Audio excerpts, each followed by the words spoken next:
Chair Galloway Seelock, you're good to start your meeting. Okay, thank you very much. Good afternoon, everyone, and welcome to the Community and Infrastructure Services Committee meeting. Due to COVID-19 and recommendations by Waterloo Regional Public Health to exercise physical distancing, City Hall is open for select services. Members of the public are invited to participate in this meeting electronically by accessing the meeting live stream video at kitchener.ca/watchnow. While in-person delegation requests are not feasible at this time, members of the public are invited to submit written comments or participate electronically in the meeting by contacting Diana Saunderson, Committee Administrator at diana.saunderson@kitchener.ca. Delegates must register by 11 a.m. on today, September 28th, in order to participate electronically. Written comments will be circulated prior to the meeting and will form part of the public record. So with that, we have 3 consent items. Can I get someone to move the consent items? Moved by Councillor Ioannidis. Seeing a few hands go up. Councillor Gazzola? No, I have some questions. On which items? Actually on 2 and 3. Okay. Does anybody else have any questions on number 1?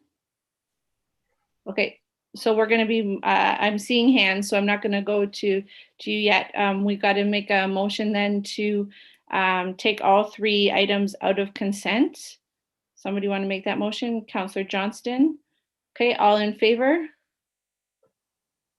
Opposed? That's carried. Okay, we'll start with if those could raise their hands if they have a question with regards to number 1, the stop control on Gage Avenue and Waverly Road.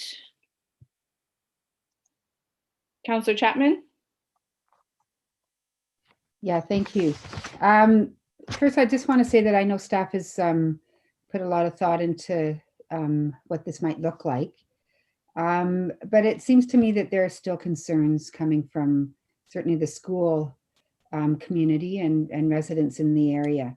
And I just also want to say that this, do you just want questions right now or can I talk? You can comment if you'd like. Okay.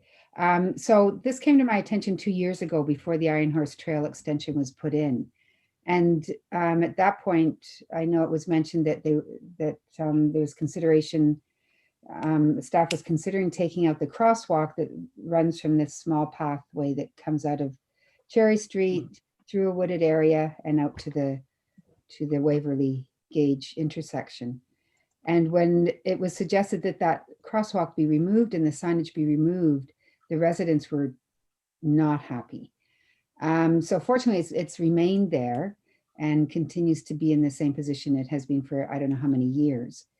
So, but the concerns continue to exist. The little pathway that's of concern now has an additional feature, and that is the extension at the Iron Horse Trail, which will eventually lead directly to the transit hub up at Victoria and King, which could, I presume, and I'm sure the hope is, will draw a lot of traffic across that intersection. And I also want to point out that on Cherry Street, the bottom of Cherry Street, it's very high density because we have apartment buildings on Patricia Street that would use that pathway. We've got Habitat for Humanity complex. We've got a Asgard Green housing cooperative, and we've got an apartment building, all of which kids would use that pathway to get across. So I'm still concerned, and I know this has gone through different ideas and different thoughts, but I'm going to throw it out there that to me, for people to feel safe, it's not about are they safe or are they not safe, because I'm sure nothing staff would do would put people into an unsafe situation. So I'm not doubting that for a moment. But for people to feel safe, having signage showing that this is a school crossing would make a big difference. And also, if that's not possible, then a stop sign on Waverly coming from Strange. And I say this because it is a heavily traveled area and it's only going to get heavier, and especially during the school year and in the summer as well. But so those are my comments. I'd like to hear, I'd be happy to hear from staff. I'm sure they saw the message that came out, was circulated to us this morning, with figures and numbers and the number of people that actually were in that intersection on one day for like a 20-minute period. So I'm happy to hear, further comments from staff on that. That's all I'll say for now. Thanks. Okay, did staff want to make a comment from that? Go ahead. Through the chair to the councillor, we did receive the feedback from the community. They did some of their own data collection, and we certainly appreciate that, and we welcome the data that they've provided us. We do feel that the changes that we're proposing will ultimately make the intersection safer and compliant with the Ontario Traffic Manual. But what we can commit to is doing a review in 2021 to see if in fact a crossing guard is warranted. Based on some initial review, it looks like it very well could be, but we can formalize that in 2021 and then better align that crosswalk, assuming a crossing guard is in fact warranted. Based on some initial review, it doesn't appear that an always stop would be warranted, but having the one stop sign on gauge in the interim is going to make the intersection safer for all roadway users. Can I just make one more question or comment? Why can't we put a crossing guard there today? Like if a crossing guard is something that would be considered, I mean, it's not that expensive to put a crossing guard, is it? Like, would it not be something that would give the residents and the kids a bit more sense of security? Go ahead, Aaron.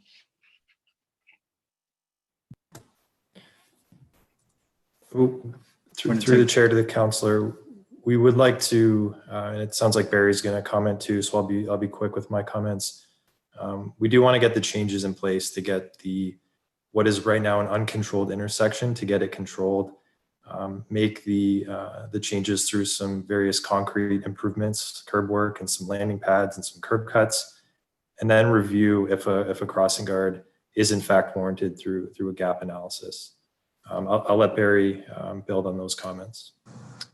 Yeah, through you, Madam Chair. So cost aside, I mean, cost is about $15,000 annually per location.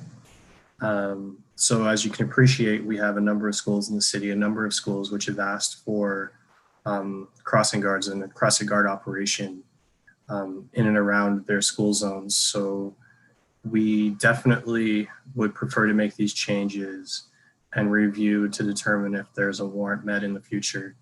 What we don't want to do is arbitrarily install crossing guards at schools because the residents have asked for it, because what that would mean is that we'd be circumventing the warrant process, and at the same time, there'd be no way to prioritize which crossing guards should go in and which ones shouldn't based on resident requests. So again, I would go back to Aaron's comments and say that we will review this once we've modified the intersection control to understand whether or not a guard is warranted, but I wouldn't recommend installing a guard until that time. Okay, we're going to move on to Councillor Marsh. You had some questions with this item? Yeah, I'm familiar with the intersection, and I'm glad to see that we are adding a stop sign in the one side. But I do share Councillor Chapman's concerns, because the kids crossing to get to the pathway that's sort of kitty corner to that corner where they leave from is there's a lot of kids, and the cars do whip around that corner coming from Strange towards Belmont. And what I'd like to ask is if we can't put a crosswalk there, does a crosswalk require a crossing guard at all times, or could we not put a crosswalk? Go ahead, Mr. McCormick Jones. Through the chair to the councillor, what the OTM highly discourages against is marking crosswalks where there is no control. A control being a crossing guard, an always stop, a PXO, a traffic signal. Where we have crosswalks that don't have any control, the pedestrian doesn't have the right of way, and it becomes confusing for both the pedestrian and the motorist because there is no control, yet there's a crosswalk at that location. So, Okay. yeah. Sorry to interrupt. So can I just ask then, has this been studied for all the potential levels of traffic control, including a PXO? Right now, it is through the chair to the councillor. Right now, it is functioning as an uncontrolled intersection. So the first step is to get it functioning like a standard T intersection would in the city, where the intersecting road has an always stop has a stop sign that be engaged. Based on the volumes, we're fairly confident it will not warrant an always stop, as well as a PXO. However, we do want to do a formal analysis to determine if there is enough student activity here crossing that would warrant a crossing guard. And a crossing guard would then allow us to paint a crosswalk on the road and be compliant with the Ontario Traffic Manual. So first step is yeah. Sorry, I understand what you're saying. The first step is to change the intersection, and then to study what the continued needs are. But we are talking about kids here, and I'm just wondering how quickly if council were to direct staff to consider that intersection for a controlled intersection of any, whether it's a PXO or what have you, what would be the quickest we could see action on that? Mr. Cronkite? Yes, through you, Madam Chair. So I want to clarify a couple of things. First things first, there will be a crosswalk here. So the crosswalk here will cross the leg of Gage Avenue that's connecting to Waverly. So with the reconfiguration of the intersection, with the stop control, that allows us to install a crosswalk across that leg, typical to any T intersection. When we're doing that, what we're also doing is we're tightening up the radius. So the concern that you're mentioning, Councillor Marsh, regarding vehicles turning at a high rate of speed, we're trying to address that as well. So what we're trying to do is make it exponentially safer for people to cross. That was forefront of our mind when we were going through this exercise. The other component to mention is that that north leg of Waverly, or east or west leg, however you look at it, there are 3 homes on that leg, so there's very little traffic, so that we know that you can cross there. So it's really, what we're doing is we're taking that diagonal crossing, we're making it a 2-stage crossing. So you'll cross Waverly to a landing pad that we're installing, and then you'll cross via the stop sign at that crosswalk to the back of the school. So we are making it exponentially safer. And if we were to look at a crossing guard, the crossing guard would be, in the future, would be placed on that landing pad. To be quite honest though, I don't expect a crossing guard to be warranted. We will review. There's certainly age school-age pedestrians, but there's a limited amount of traffic through that intersection. What I mean by a limited amount of traffic is it's carrying about 2,000 vehicles a day. That generally doesn't warrant additional controls because it's the level of a local roadway. So we're making improvements with the understanding that additional controls won't be warranted. So we're trying to make it as safe as possible using what's at our discretion. Last question, does the wall the retaining wall there, does it comply with the corner visibility triangle? Through you, Madam Chair, no, it would not. However, this is an instance where to remove that retaining wall would create some serious private property concerns, and it's not up for review at this time. So I don't want to take up any more time, but I would support us moving forward with some form of alerting vehicle traffic of pedestrians coming, so like a PXO right away on that crosswalk, because I, for one, as a driver, would never want to be surprised by, like, if you don't have to stop, you're coming along Waverly, you're turning onto Gage, you just rounding that corner, and there's a retaining wall in the way of seeing a bunch of little kids. We don't want to have an accident that then makes us think twice about a PXO. I really think we need to, anyway, I would support the ward counselor in something to that effect. Okay, Councillor Chapman. We got to keep moving along. Okay, thank you. I just want to point out two things. First of all, there used to be a crossing guard at that intersection, and the population of the school has probably almost doubled from when that was the case.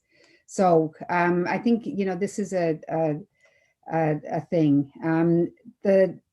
I had asked earlier about a Love My Hood crossing walk on the Gage Waverly, the path to the Gage Street thing, and I was told that that wasn't a possibility.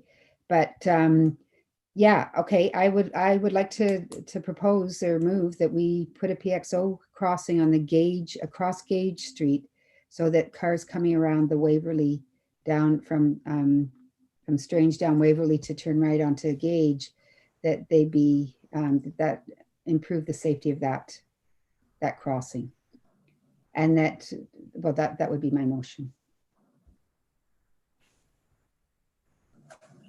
Mr. Reedman? Through the chair, so the stop control with a crosswalk supersedes a pedestrian crossover. So a pedestrian crossover would be redundant in that situation because the stop control provides the controlled access for pedestrians. It gives them the right of way through that crossing. So what you're saying is we're doing one better than the PXO? Correct, the stop control. So the PXO is in place when there's no warrant for a stop control.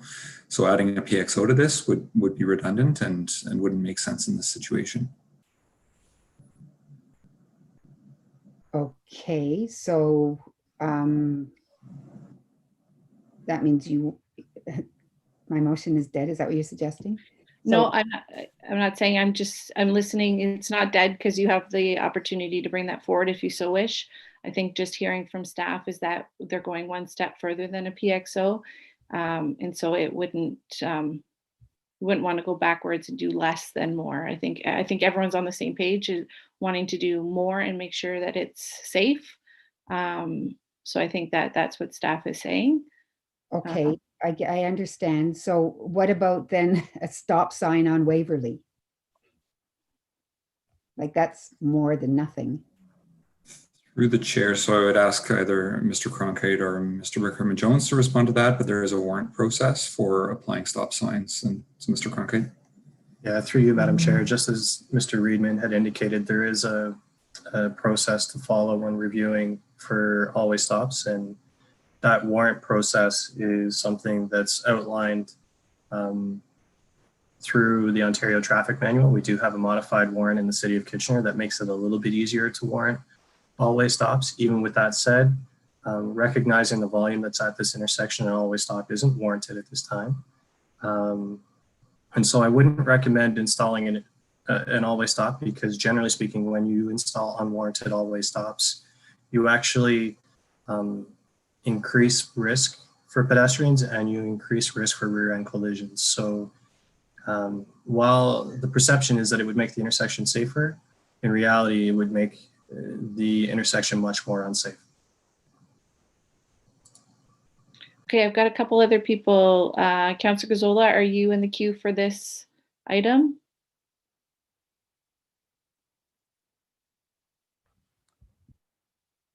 I'm not seeing him at his computer. So Councillor Davey, are you on this item? I am. Well, actually, I just need clarification. Is there any motion on the floor other than staff's recommendation? Because if there isn't, then I don't need to speak.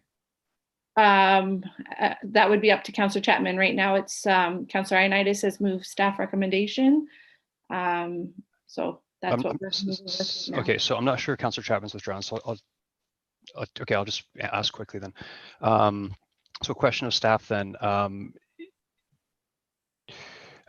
If we go ahead and install additional measures at this location without referencing all the other locations in the city, is it possible that we could be putting measures in place here that aren't as needed as other locations in the city, I guess is what I'm asking.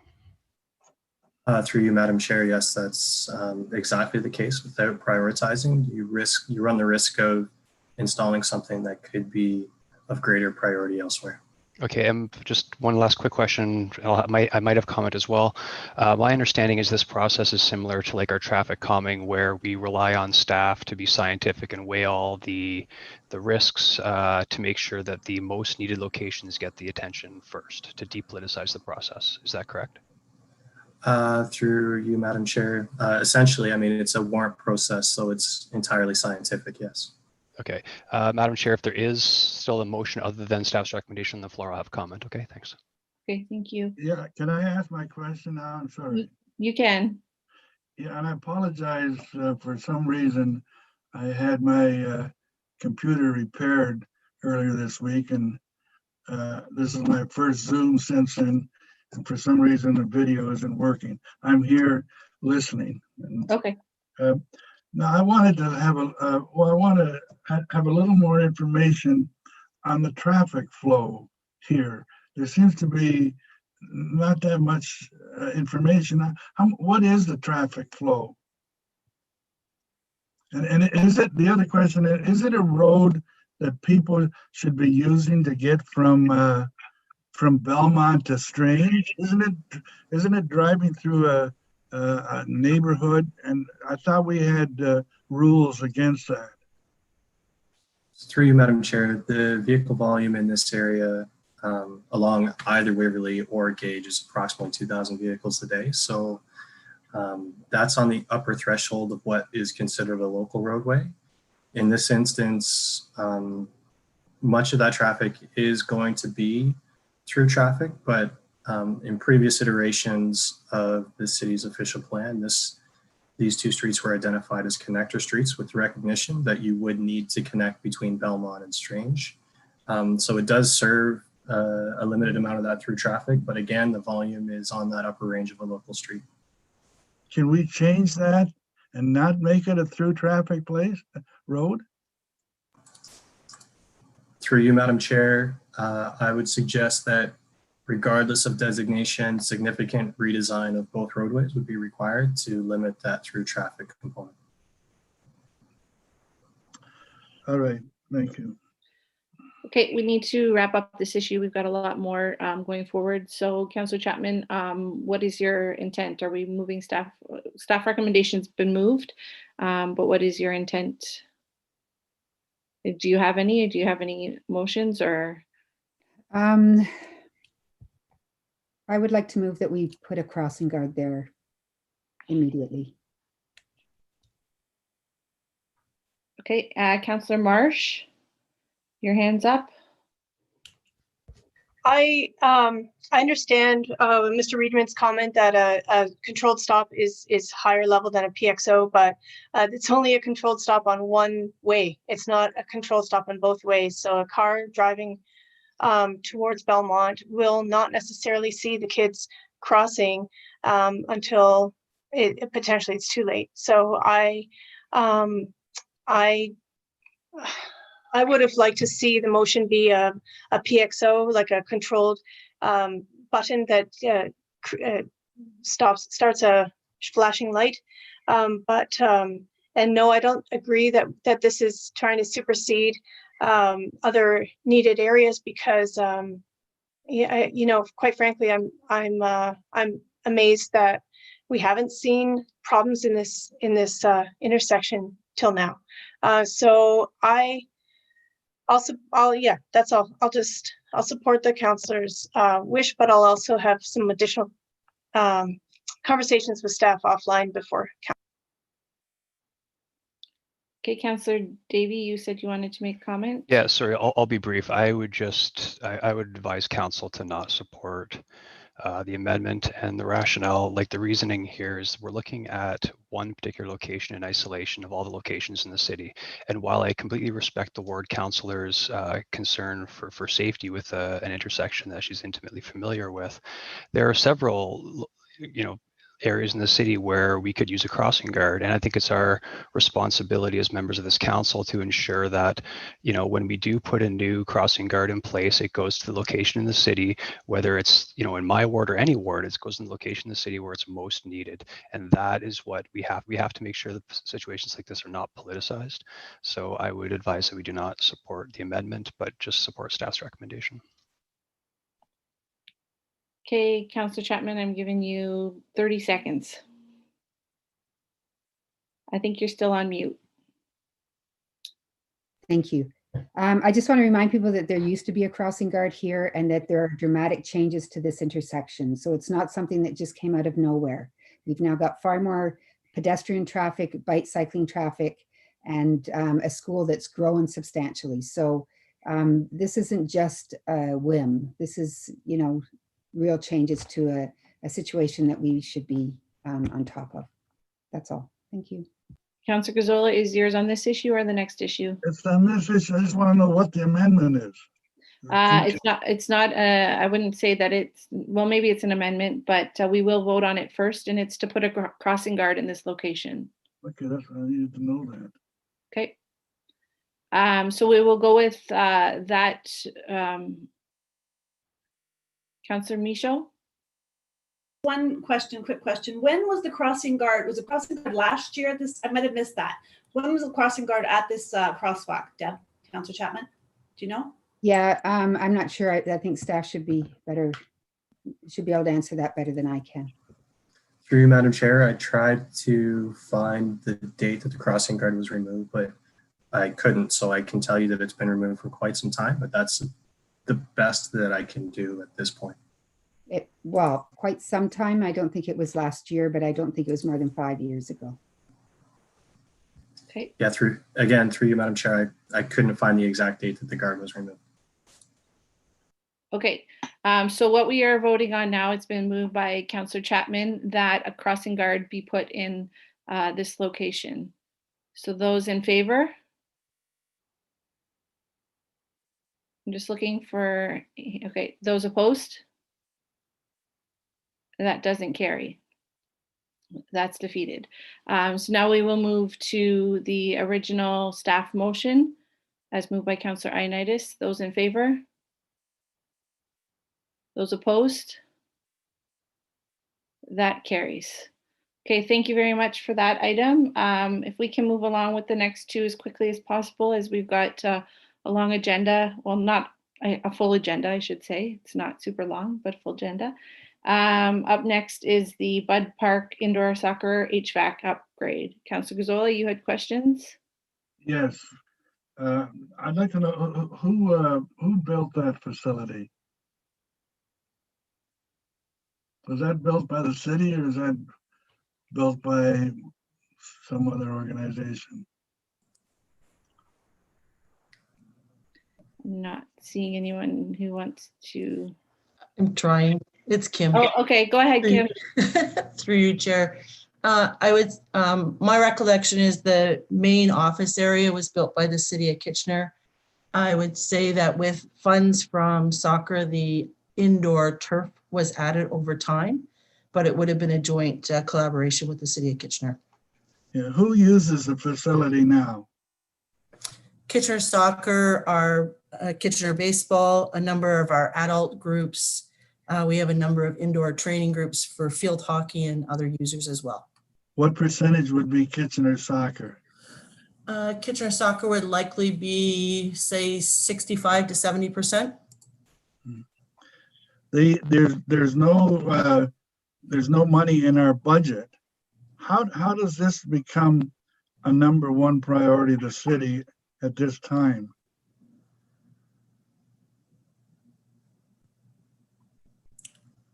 I will turn that to facilities management, and if they need help, I'll take. Go ahead. Through the chair, the facility, we hired a consultant to assess the facility in its current state, and we do meet the current guideline based on the fact that it's an existing condition. However, if you want to use the facility after COVID, it is important that we have fresh air intake into the facility, and that's why this modification will be required. But how does this become a #1 priority? And from reading the report, to me, it seems that it does help out, but it doesn't, it reduces airborne exposures, but it doesn't eliminate them. So why could we not carry on with where we're at now? Or at least tell me why this becomes a #1 priority of the city at this time. Through the chair, facilities management did an exercise to evaluate in conjunction with area facility managers to assess the key improvements which we can do to facilities in order to, in view of the COVID-19 situation. So fresh air increasing fresh air came out as one of the top recommendation among other recommendations. So it's totally a decision of staff. There's been no decision made by city council. Staff have brought forward the report, so they see it as a priority, but it's up to council now to make the decision further, whether or not to proceed.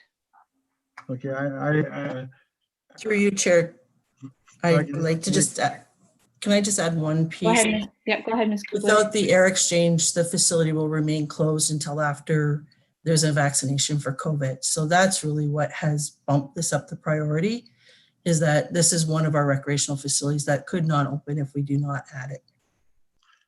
Okay, on that basis, could you tell me how many individuals we might be talking about in this instant? Are we talking 1,000, 100, 200? Our participants, it would be over 1,000. It would be somewhere closer to probably 4,500. Participants. Yes. That are going to use this between now and when? Yeah. So given the fact that the return to play limits some of the group's ability to come back and capacity numbers are reduced, I would say that our participation level will drop. We likely will see about 500 to 800 athletes go through that facility. And now when this happens, do they pay more for the facility? Or is it the same old Similar to the use of all the facilities right now under COVID, there have been no increases in fees due to COVID impacts at this point. Should there be? I'll Councilor leave it. Griswold, do you have any questions? Yeah, okay. I just a quick comment. I won't be supporting this at this time, just because you know, we how do you prioritize this as a #1 issue? If I could see you know, 10 items on the board and we've got X number of dollars and we make a decision, but at this point it's really difficult to say you know, $150,000 is a lot of money, so I won't support it when it's voted upon. Okay. Thank you. Mayor Verbanovic. Thank you very much, Chair Galloway Seelock. And really mine is more a comment than a question, if I may. You may. Thank you. I will be supporting this. This has been moved already. I would urge council to support this. As has been pointed out by staff, our other recreational facilities have met the HVAC requirements that are needed in order to accommodate people with respect to the current COVID situation. And this facility should be no different. And you know, I think as we look at the mental health issues and the importance of physical and mental well-being of our community, particularly of our young people during these challenging times, I think what we want to do is ensure that these facilities are ready and available for their use as soon as possible. Quite frankly, in some respects, I'm surprised that this is coming here, because I think this is this is something that in the current state of emergencies, staff should have maybe just dealt with, as you know, as we dealt with some other things. But I think it's imperative that this move forward, and I would ask for a recorded vote at the appropriate time. Okay, Councillor Singh. Thank you, Madam Chair. Just a couple questions. Now, I can understand, you know, the direction that staff are seeking, and I somewhat agree with the comments that Mayor Vivanovic has already said. My question to staff is, though, without having real certainty what the season's going to look like, the winter, and if there is a strong second wave and things need to be shut down again, where that's not a definitive answer yet, could there be a scenario where we are, you know, adding a $150,000 cost to this facility to, you know, to safeguard against infection and allowing participation in the facility? But if things are closed down, there would be no use and it would be a cost for nothing. Can staff just answer in that regard? Through you, Chair, I would say that similar to our other facilities, we've made investment and put ice in our facilities. We've got other user groups that are in our facilities that we're making expenses and decisions on. And in the event of a second wave when we have to close, we will then scale back those. So no different in this facility. We'll still, even if a second wave came in, at some point we'll reopen. We'll still need that intervention in that HVAC system to continue operating. So the second wave impact would be similar to all of our facilities as opposed to isolating it to just one. No, I appreciate, but my question was, we're adding this extra measure, which is a $150,000 cost, so that we can use this facility safely or relatively safely in the winter months. But what I'm saying is, if there's a closure and there wouldn't really be any use. So that's where my concern was somewhat. My other question would be that staff have already looked at other facilities and they have adequate, I guess, measures to for HVAC or air supply to those facilities. Were those measures installed recently, or they were part of the initial HVAC installation or upgrades? And why wasn't this facility looked at earlier before this? Mr. Reedman? Through the chair, perhaps I can answer the first question. So as part of the pandemic planning response, we've been monitoring likely scenarios for closures. And so the province has been very clear that they would be looking at closing specific source of transmission, so specific businesses or things that are shown to have a high cause of transmission. My understanding right now is that sports haven't been included on that list to date. So even if things were to be modified, it would likely go back to sort of those smaller group activities or smaller group training, but there is still likely value in seeing teams participate through this type of facility through the winter months. But the thinking is not going back to stage 2 or stage 1 from the province at this point in time. So I would pass over to someone else to answer a bit more about some of the other facilities, as I'm not familiar with the HVAC systems there. What's that? Through the chair, we are currently in the process of reviewing all our facilities. We have a large portfolio. Most of our facilities meet the requirements.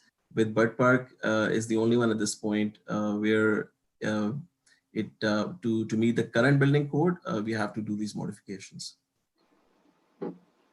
Okay, Madam Chair, I was just going to make a very quick comment. Based on, I guess, staff's response to my concern and questions, I'll support the recommendation. Thank on you. that ground. Thanks. Councillor Chapman? Yeah, it's just a quick question. So the project itself would cost $150,000.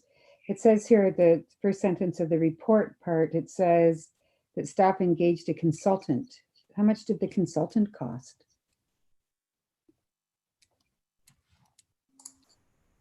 Sir?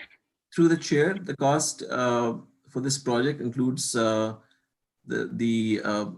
contractor estimate as well as the consultant cost, and as well as contingency. So everything is all inclusive in this particular cost. In terms of the exact consultant cost, I have to check back. I don't recall right now. Okay, it's not that important. I just wondered if that was above and beyond the 150 and how that was factored in. Thank you. Okay, that's all the questions and comments that we have on this issue. A recorded vote has been called. So I will do the roll call. I'll start with Ward 1. I'm in favor. Sorry, I'm in favor. Thank you. Thank you. Councillor Schneider. In favor. Councillor Gazzola. Opposed. Councillor Michaud. In favor? Councillor Singh. In favor. Councillor Ioannidis. In favor. Councillor Johnston. In favor. Councillor Chapman. In favor. Councillor Marsh. In favor. And the chair is in favor. So that has been moved and. And the mayor is in favor Oh, too. sorry, forgot the mayor. I have to remember. I went through all the wards. You don't have a ward. Sorry. That's okay. Thanks. It would pass anyways. Thank you for that. Okay. Just trying to move the meeting along here. So now we have the sidewalk infill through roadway reconstruction. Councillor Gazzola, you have some questions?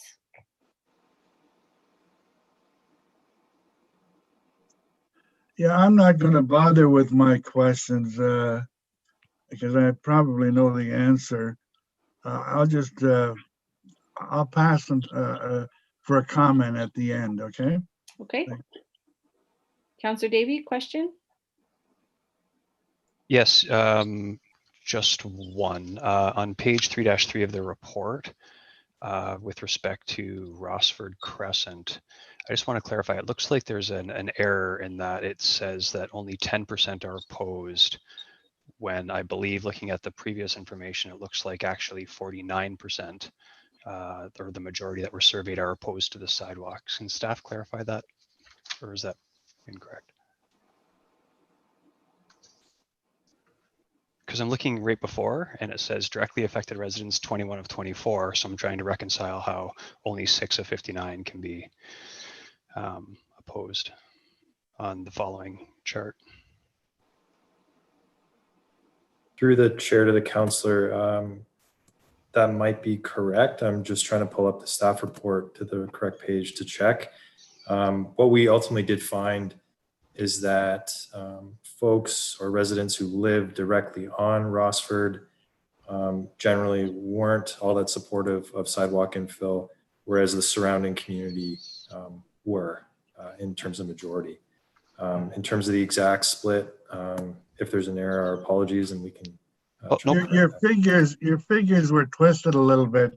The numbers are right, but the opposed are 29 and the indifferent are 6. Right, which is significant, right? Because now we went from only 10% being opposed and 49% being indifferent to 49% being opposed and 10% being indifferent. So I know we're behind, Madam Chair. I'm not even going to comment, but if I could, I would just like to vote on this particular sidewalk separately, please. Okay. If we're going to vote on this, I'd like to comment on this. Oh, we're not voting yet. Oh. I still have other people in the queue. I was just, sorry. Councillor Davies just asking for it separately. Councillor Chapman. Yeah, I just want to comment. Can I comment or should I hold If that? you would like to, there's nobody else in the queue to comment except for Councillor Gazzola. Councillor Johnston, are you looking to ask a question? No, I'm looking to comment as well. Okay, then do you have the raise hand feature? That's what I'm going by. Oh, I'm sorry. I was just okay. raising my hand. Okay. Okay. Okay. So am I on? Councillor Chapman, go ahead. Yeah, I just want to say, you know, if we go back to the equity, diversity, and inclusion policy that we're talking about and working with, I would like to say that, well, I'd like to, I guess it is a question. Why are we even questioning whether sidewalks should be created? I think it should just be a given. I think, you know, people need to be able to get around, and sidewalks are a very important part of that. So I support what's being proposed here, but I guess I'd ask staff, why is this something that has to even come to council? Mr. Wickerman Jones? Sorry, I was just looking for the raise hand feature. Through the chair to the councillor, as identified in the sidewalk infill policy, we are required to come to council for approval before constructing through reconstruction projects. So we'd have to change the policy in order for it not to come to council. So that would be a policy change. Okay. Thank you. All right, Councillor Gazzola. For comment? Yes, I have opposed this sort of thing on many occasions. This is another occasion when the actual, you look at the actual street that's involved, 22 out of 24 properties are not in favor of having this sidewalk. They've obviously gone many years without a sidewalk, and they see no need to have one. So it cannot be that busy a street. They obviously use the road now for walking about. It's when we expand the area for comment that it gets ridiculous. I mean, we've got people in there that get a vote on this who probably have never gone up Rossford Crescent, or if they do, maybe they do it once every 4 years. And yet, when you take that whole big area, they outweigh everyone else. On top of which, we're here at a time when we're struggling with dollars and cents, and we're doing things that really aren't necessary. The people involved are not in favor. So when we come to it, I'm not going to support it, and I'd like a recorded vote on it. Is that, sorry, Councillor Gazzola, just on Rossford?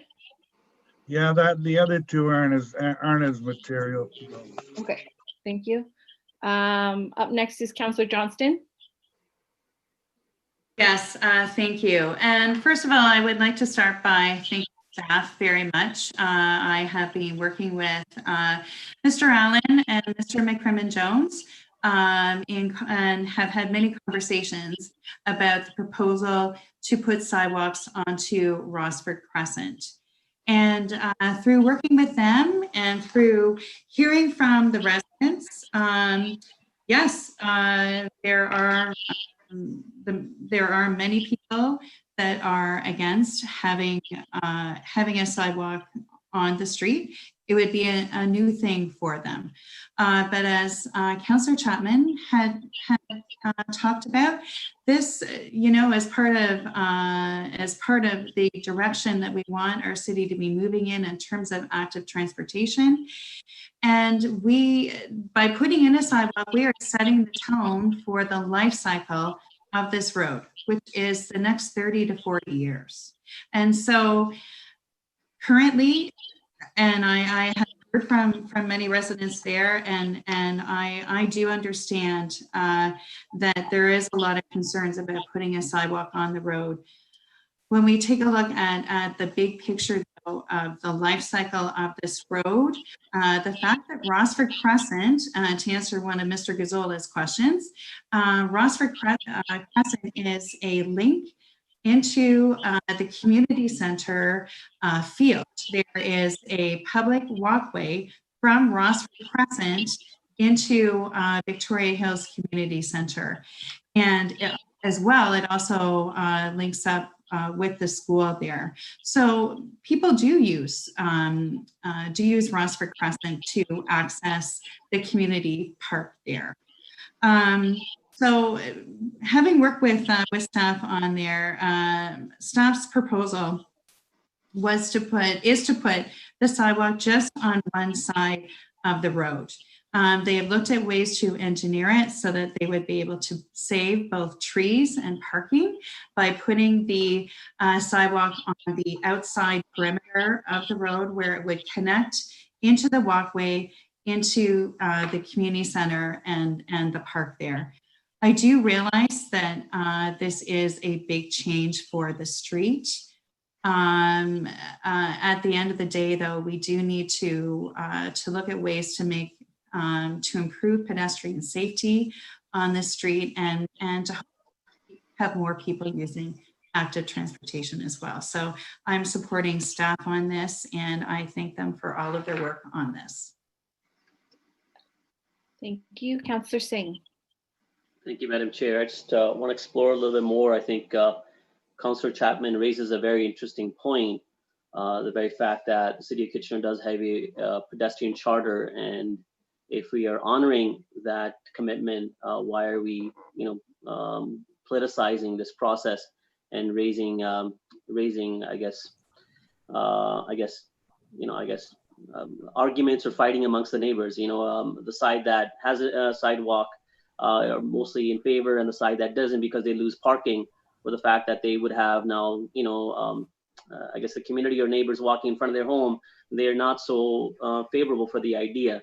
Can staff answer what that cost entails in going through the public process of consultation, and the time it takes for staff for this, as opposed to if there was a policy change and staff were to direct it wherever a sidewalk is merited, that it be installed as part of a road improvement? Mr. Cronkite? Sure, through you, Madam Chair. So cost is very difficult to determine on this. It's primarily administrative costs in terms of staff time. There is a cost to conducting a survey, but it does take away from staff's ability to concentrate on other work. So rather than concentrating on formal traffic calming, as an example, staff do have to dedicate some time to the sidewalk infill process. I would say with sidewalk infill, when we brought the report forward in 2015, I believe, one of the things that we did do is that we pre-approved anything that was priority 1 with greater than 90 points based on the point prioritization system that we created. What staff could do, I would recommend in 2021, would be a report back, which falls in line with the report back on that policy that we had structured anyway. And at that point, we can review what that threshold is in terms of pre-approval. What I'm hearing from council today is that in order to depoliticize, you know what I'm trying to say, depoliticize the process, that we should consider bringing that down. So that's something that staff can certainly take into consideration when reviewing that policy. Do staff need a amendment right now to be directed to look at that, or this is something that perhaps a member of council can connect with staff and bring an amendment or a motion forward at a later time?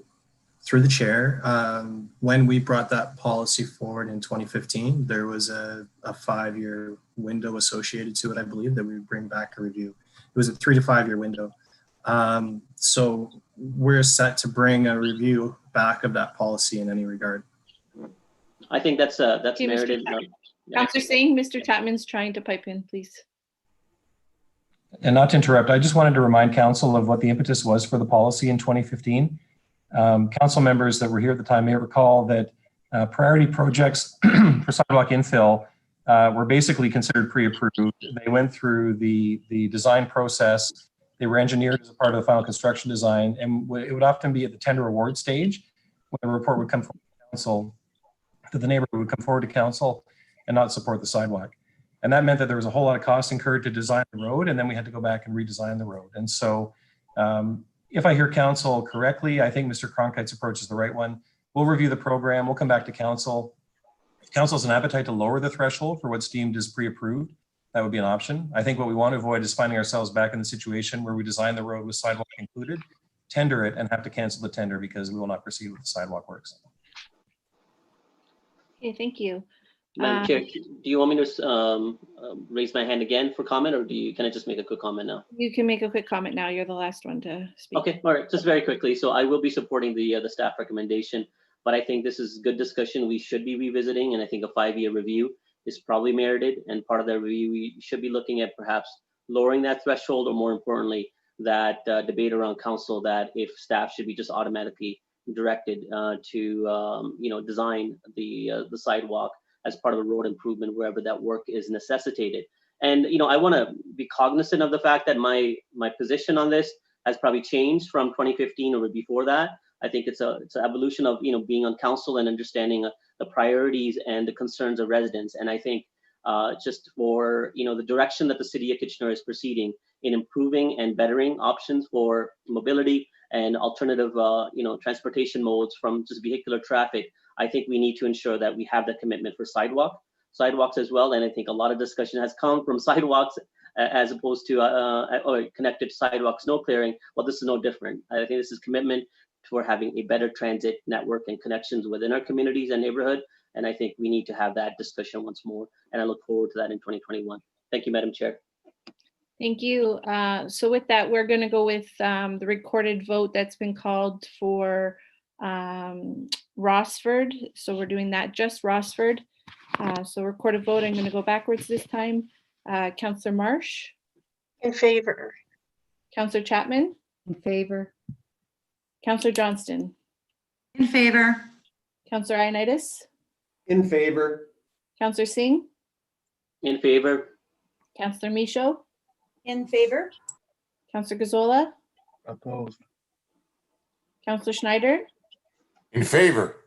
Councillor Davey? Opposed. Mayor Urbanovic? In favor. And the chair is in favor, so that passes. The next the other two streets that we were dealing with, those in favor, show of hands. That's carried. Thank you very much. So that takes care of all of our consent items. We'll now move on to item number 4, the City Hall outdoor spaces. We'll have a presentation from staff, and then we have one delegation, and then we can have questions of staff after that. So I turn it over to staff to make their presentation.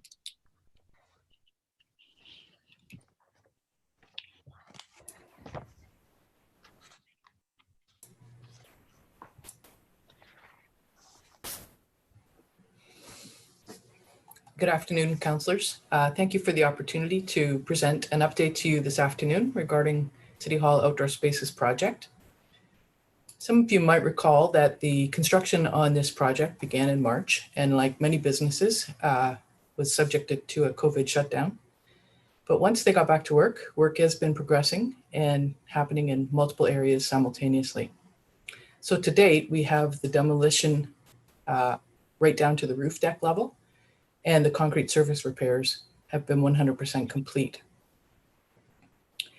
Waterproofing has also started at the Williams and College Street side and is 30% complete. Some of you that are at City Hall today might also notice that part of the square has been started to be waterproofed as well.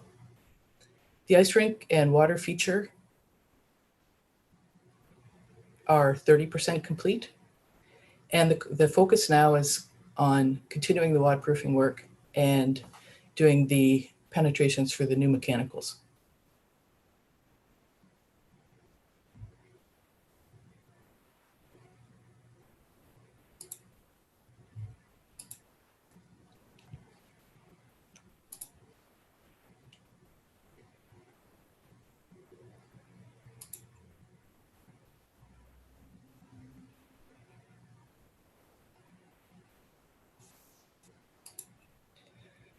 The work that was taking place, the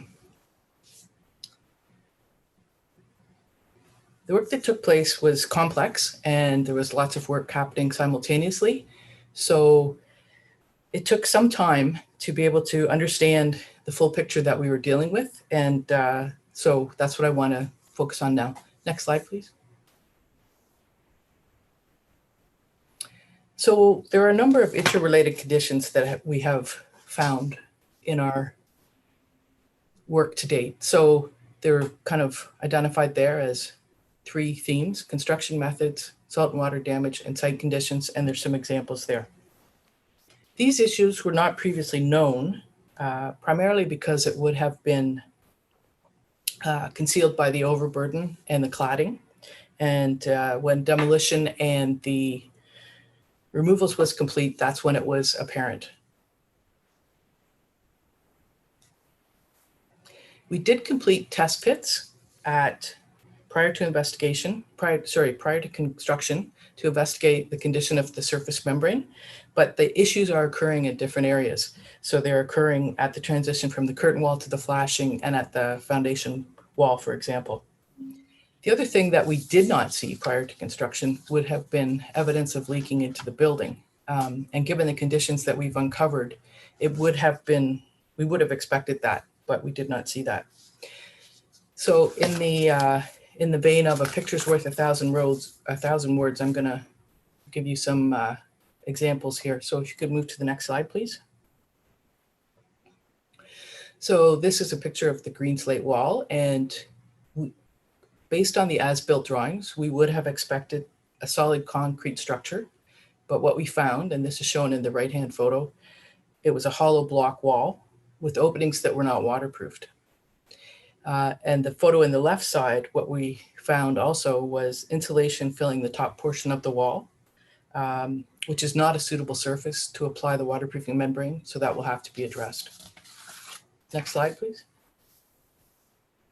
So almost 30 years ago, different materials and construction techniques would have been utilized. But one of the things we found was that the waterproofing was not continuous. So in the door sill areas, and you can see that on the left, and you can see sort of the end result on the right where the door frame is quite corroded because it was subjected to water and salt damage. Next slide, please. This photograph shows a pedestrian ramp that comes from the College Street side down towards the front doors. And while this area is not in the current scope of work, we did have to remove the cladding on the vertical surface to be able to tie in the upturn off the horizontal surface.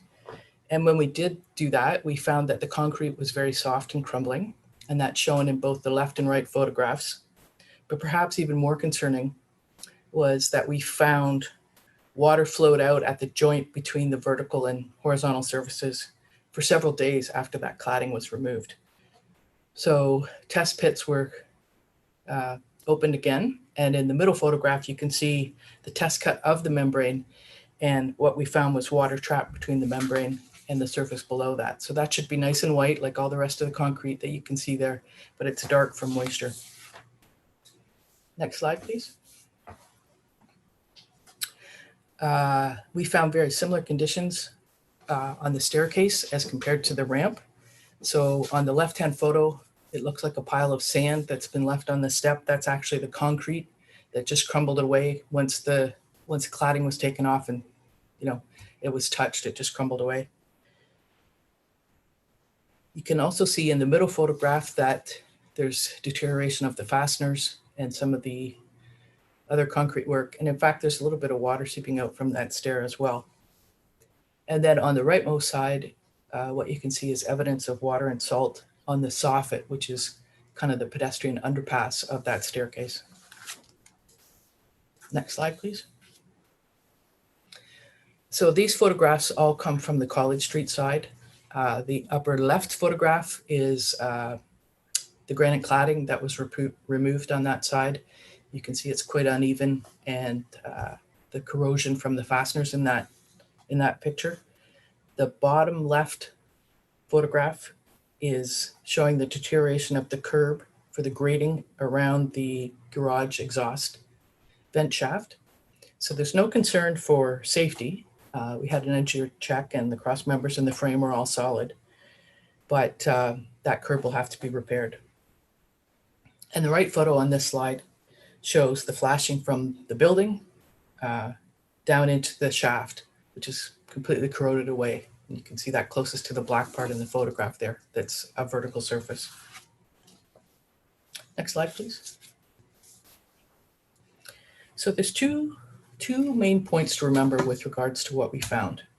One is that the existing conditions show multiple areas that require repair or replacement before we can do the waterproofing tie-in of the current scope of work.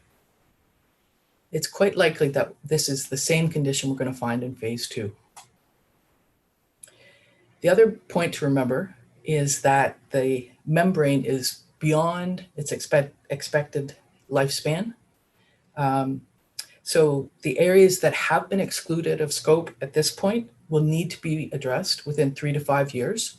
And given the deterioration that we've seen, it's quite likely that it might have to be sooner than that. Then replacement as soon as possible is what's strongly being urged by the consulting team. So the project team came together and considered how to approach this information and have developed 2 different scopes of work. And they're both important for different reasons. So the necessary repairs will impact the current scope of work and must be addressed to continue. So all those examples you saw of the door frames and the flashing and the cladding will all be repaired.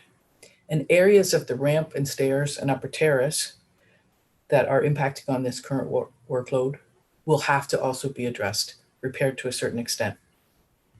The budget for that is $900,000. In the comprehensive renewal, this would fully address all areas, including the ramp, stairs, and upper terrace. And it's adding additional scope to the project to be completed in consecutive seasons and would be an additional $1.15 million to complete that work. So the cost drivers on those 2 bodies of work are different. The cost drivers for the necessary repairs are these documented conditions that we have to be able to complete now in order to proceed with the current scope of work and make sure that it's quality and achieves the objectives. The comprehensive renewal is additional scope that is currently unfunded being brought forward to avoid risks of delay. Next slide, please. So the consulting team, which includes engineers and architects, have strongly urged that we consider doing both the necessary and comprehensive scope of work. Completing all the areas now would provide a continuous and consistent waterproofing application that's essential to ensuring that we have a watertight building and garage, and it protects and prolongs the life of our assets. If we delay that out of scope work until the future, which may be very soon, we would have a second project in Carl's Air Square. And the risks of doing that, delaying the work, would include unaddressed areas impacting on the newly completed concrete and waterproofing that we're doing now, and the related warranty issues that might create. There's also the potential for damage to the newly completed works from construction equipment when the second project has to take place. And I think it's fair to say that public dissatisfaction with the second disruption is a realistic risk. The financial risks related to delaying would be the inflationary cost of the project. We'd have additional costs for remobilization and project management. And to some degree, we'd be duplicating work because some areas that are repaired now under the necessary scope would have to be partially reopened to tie in the membrane from the second scope of work. So at this point, the work on the ramp, stairs, and upper terrace is not currently budgeted for in the capital forecast. Next slide, please. So given the extensive work required, there are impacts to the critical path and the project timelines that can't be avoided. So the necessary repair work would extend phase 1, which I want to be clear is actually the Carl's Air Square and College Street scope of work, phase 1, would be extended to the end of August 2021. This work is, of course, quite weather dependent in nature, and the kind of seasons that we have in the fall and spring are going to influence this. So the last couple of weeks have been a perfect example of this. The contractor has been working evenings and in fact worked this past weekend to take advantage of good weather, but the remaining days of this week, the forecast is not as favorable for continuing to do large scale work. If we did the comprehensive renewal, phase 1 would end in October of 2021, and that's because there's so much work involved. And under this scenario, phase 2, which is the Duke Street and Young Street side, would not be starting until 2022. Next slide, please. There is an opportunity to accelerate the schedule, and that's by undertaking work in the winter period between December and March. So what would happen in that case is specific areas would be enclosed and heated so that work could continue. So those areas would include the seat wall around the perimeter of the water feature and the stage area, and the ramp and stairs could also be worked on in the winter period. So if we work over the 12 weeks of winter, we can potentially gain 8 weeks on spring activity. And the area that's most impactful on this is the seat wall around the rink. Excuse me. The reason that we can gain time is that those detailed time-consuming areas would be completed, and then there could be a large-scale concrete pour earlier in spring 2021. Next slide, please. So in addition to all the infrastructure work that this project is undertaking, there were objectives for programming related to the redesign of the space. So one of the overall goals of the City Hall Outdoor Spaces project is to create a flexible, accessible, and sustainable space that encourages and supports year-round use and activity. If the schedule were advanced by WinterWorks, we could see a partial season using the water feature, or hosting marquee events like the Oktoberfest opening ceremonies being possible in 2021. Consistent, of course, with whatever public health guidelines are in measure at that place.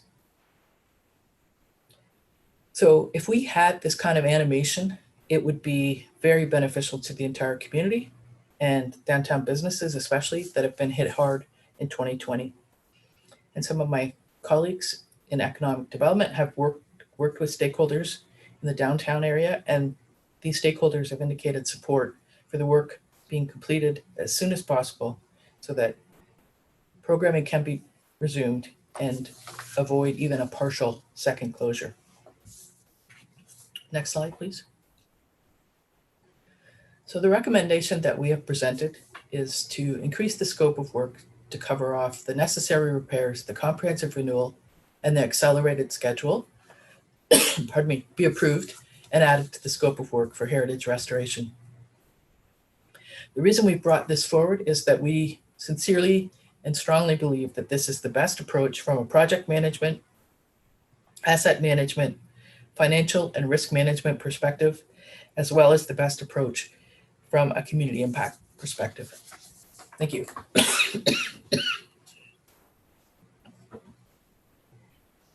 Thank you very much, Linda, for your presentation. We're going to move on to the delegation and then come back to staff for questions. We'll give you some time to get a drink of water. So first, our delegation is Mr. Daryl Moore, the chair of the BIA.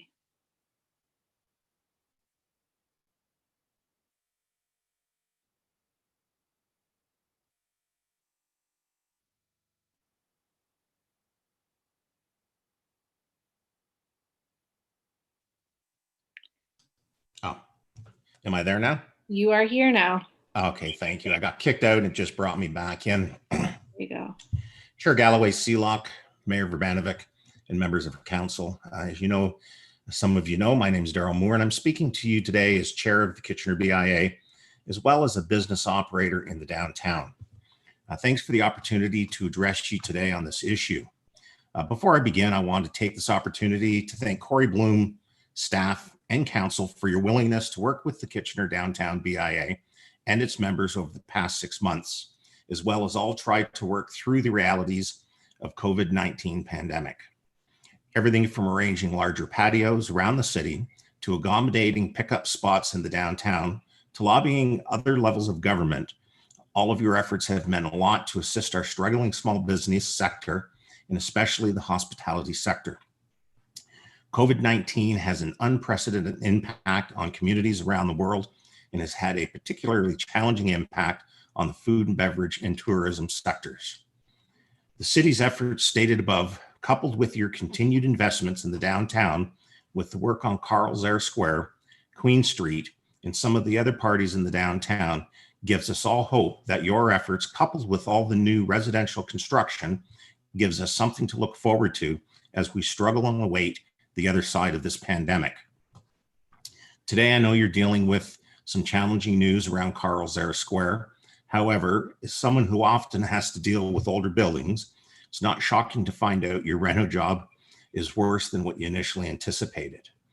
I'm here to say I and we support this work as a need to get it done now. While having Carl Zare Square closed during COVID-19 has hurt us, having it continue to be closed next summer or even the summer past or in a few years would be devastating for all of us. We really need to get the square up and running as quickly as possible so we can return to having more people and community events downtown in whatever numbers we're allowed in the short term or the medium term. Combination of COVID shutdowns, offices working from home, and all this construction, which is the good part, has created challenges in terms of people coming downtown. We have already lost several of our counterparts downtown due to COVID-19, being Rhapsodies, Guilt, Be at the Museum, and others, and possibly many more to come. And if we're going to give hope to our downtown businesses, including restaurants, we need to know there will be a return of more people downtown as soon as possible. I urge you to approve the necessary repairs in the quickest timeline possible. I also ask that you approve the accelerated schedules that the square is operational again next summer. This is key to assist with the recovery of our perspective. Carl's Square is not only the heartbeat of downtown, but the heart of the entire city of Kitchener. And we ask that whatever we can do, we get this back open, which also includes the surrounding street opening as well. Thank you. Thank you very much, Daryl, for your presentation. I have a few people in the queue. I'm assuming your questions are for staff, but if not, please raise your hand so that I can see it. Does anyone have questions for Daryl? I'm not seeing any, so thank you very much, Daryl, for your presentation. We appreciate you taking the time and joining us today. Okay, we will now move on to questions of staff. First, we have Councillor Marsh. Thank you, Chair Galloway-Seelock. I just want to ask staff, what would be the earliest that we might be able to see the square open if we go ahead with the accelerated work during the winter? So through the chair, let's do it. The earliest that we would see Carl's Square fully opened would be August of 2021. So that's accelerating it from the end of October to the end of August. Now, having said that, and I very cautiously offer this, the contractor has indicated that he would be willing to work with us, if it were safe, to consider, scaling back and putting away equipment and having a smaller portion of the square for smaller events prior to that. Okay, great. Chair, I would like to, at the appropriate time, unless the mayor wants to move it, I'd like to move this, and I'll have comments at that. Okay, thank you very much. Next, we have Mayor Vranovic. Well, thank you, and happy to have Councillor Marsh move it. I'll support it wholeheartedly when the time comes. I guess my questions to staff are, thank you first of all for the comprehensive presentation. I'm just wondering, in looking back at the project, do you think there were things that we could have identified earlier on had we done more preliminary work and so on, to sort of get a sense of this scope, or is it really stuff that only happens once we start actually getting under those top layers? And having just renovated my own kitchen and living room and so on, I can speak from, at least from that experience, there were things that I couldn't have found until we started opening the walls up. But I'm just wondering, are there things for next time on another project that maybe we could learn from and do differently? So through you, Madam Chair, I think your analogy of doing home renovations is an appropriate comparator here, Mr. Mayor.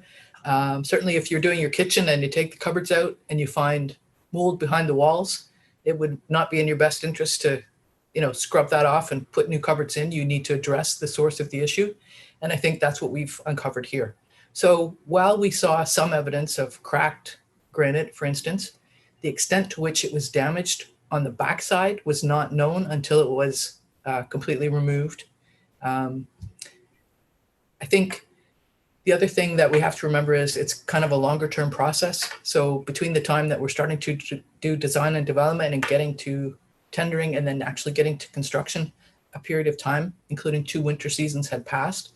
So the only thing that we might have been able to do different right prior to construction would be to actually start taking off some of the materials to be able to see.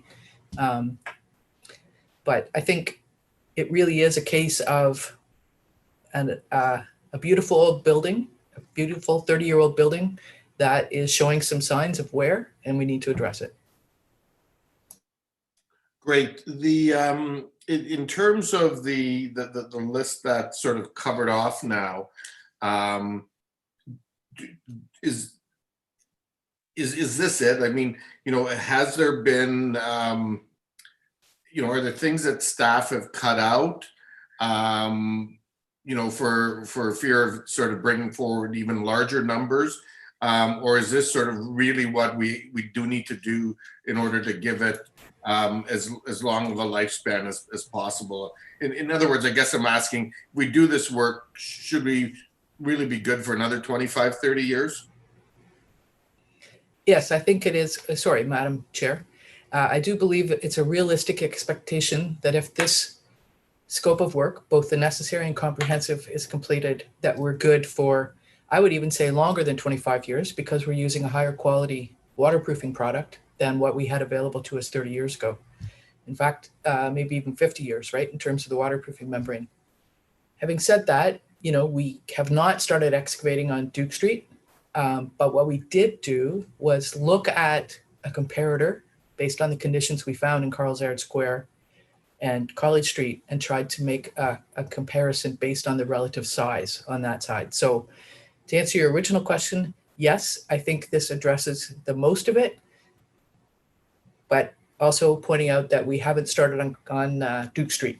Okay, and the last question, if I may, Madam Chair, and then I'll have some comments later on, is in terms of the accelerated schedule. You know, we heard from the BIA and certainly, you know, being down here some of the time, you know, I certainly see it. Do we feel that we've sort of pushed the accelerated schedule proposal? Have we pushed it sort of as far as we can, you know, reasonably push it in order to, you know, get some activity next summer, barring, of course, you know, another COVID shutdown or, you know, 100 days of rain or something terrible like that. Have we sort of pushed it as far as we can, and this is reasonably achievable? Through you, Madam Chair, I have had very lengthy and thorough conversations with the representatives from the contractor. They're well aware of the importance of this site to sort of the vibrancy and the spirit of the city of Kitchener. And he has assured me that work in the winter will make the opportunity for significant progress because of having that detailed work done. So if anyone's been at City Hall at all, perhaps Mr. Mayor, you have been, but the waterproofing around the Williams patio, just to get the base layer of the membrane down, took 4 to 5 days to do it. And that's because there's, you know, different elevations, upturns, downturns, corners of the building, corners of the sidewalk, all those kinds of things. So a detailed application. If anyone was at City Hall last Friday, within 5 hours, a larger area had been waterproofed on the square side. So it's that degree of spending time to work on the detailed work that is going to get us the time advantage when we get back to the spring. So getting the detailed work done over the winter, as soon as it's possible, we'll be pouring the surface concrete in the square. Okay, great. Thank you. Thank you very much. And I will say, if there was one thing that was good in terms of the shutdown in this building, it did sound like a war zone at times while they were breaking up the concrete. So it was probably good not having several hundred staff in the building. All right. Up next is Councillor Davey. Oh, there we go. Thank you. Just a couple questions, if I could. The first one is I want to clarify the accelerated schedule. If I'm reading the report correctly, the extra $150,000, it looks like it buys us about 8 weeks. So if we didn't do that, then the square would be open. It would be targeting October, November instead of August. Is that correct? Through the chair, yes, that is correct. Okay. I'm struggling with that a bit. I'm going to think on it. This is why I'm glad sometimes we get to have some gaps between this and council. I did actually want to talk a little bit about, part of my concern is the message to the public on this as well. One of the first things I do is I always read the financial implications of the report before I go back and read the full report. But I noticed that overall suggestion here is 2.2 million, but I want to be 100% clear. The 2.2 million figure does not represent the amount that we are over budget on this. We are only over budget on this by $900,000 or like around 7.5%. Is that correct? Through the chair, yes, that would be a correct. Okay. Okay, so the bulk of that $2.2 million is completely brand new that we never planned on doing. Well, we plan on doing at some point in the future, but it absolutely would be, you know, fake news to report that 2.2 million figure as the over budget figure, right? Yes, through the chair, the bulk of the request is related to advancing unbudgeted work. Okay, and I also noticed in the report that I do somewhat recall us reducing the contingency for this from 10% to 5%. So again, looking at those figures, if we had have left the standard contingency we have in for a project of this scope, we would have been actually very, very close to coming in within budget. Is that correct? Through the chair, yes, that is correct. Okay, I think those are important points to make. Thank you. I'll have a brief comment as well, Madam Chair. Okay, thank you. Up next is Councillor Gazzola.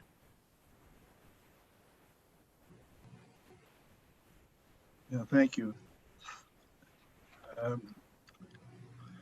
I didn't support this when we were talking about this for the last 2 or 3 years.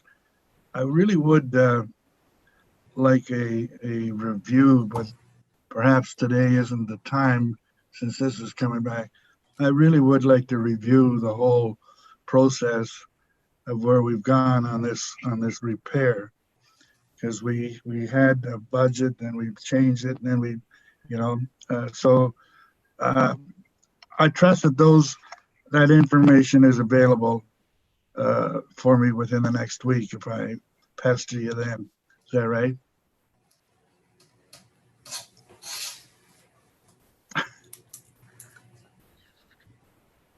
Through you, Madam Chair, yes, we can work with our colleagues in financial planning to gather some information for you. Yeah, I'm not an engineer, but I'm quite alarmed by some of the pictures. And as I say, I'm not an engineer, and I'm amazed at the condition, at some of the conditions. Is the City Hall really safe, or do we have these conditions throughout our existing building? Like to see that photo you showed where we expected it to be solid concrete and it was full of air holes and blocks. So is that throughout the entire building? Through you, Madam Chair, I would not expect that to be the conditions throughout the entire building. I think the green slate wall does go through the building, but when it's on the square, it's more of a aesthetic feature. So that may have been why a different construction method was used. And it is only 25 to 30 years. I'm just amazed at, but then again, you showed a lot of pictures, and being an accountant, if I can't fix it with duct tape, I really don't appreciate what's involved in it. Are there any options here? We haven't been really given any options. Are there any here? Go ahead, one of the questions. I'm sorry. Go ahead. Or were there any options? Are there any options? Through you, Madam Chair. I think the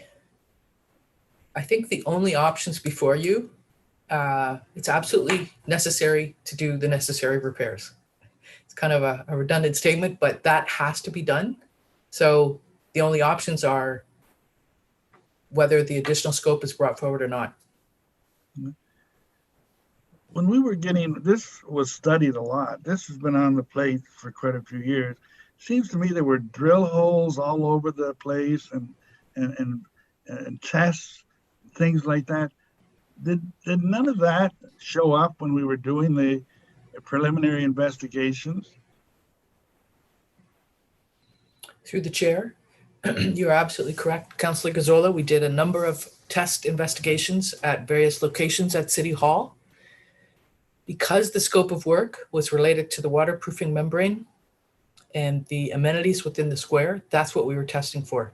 We were not testing for the building envelope. So the test took place to check at the surface. The issues that we're encountering are related to how the cladding on the building is tying into the flashing, which then takes the water away to the membrane. Water was being allowed to get to the flashing and penetrate it in some cases, causing these issues. So yes, we did do test pits, but if building envelope had been in scope, we would have approached it differently. When you start to get water in to joints and whatnot, do you not see that ahead of time and correct it when you see it? I mean, we seem to have left everything, or we've never seen it before, we haven't noticed it before, and it's all of a sudden all shown up yesterday. How did we miss it all?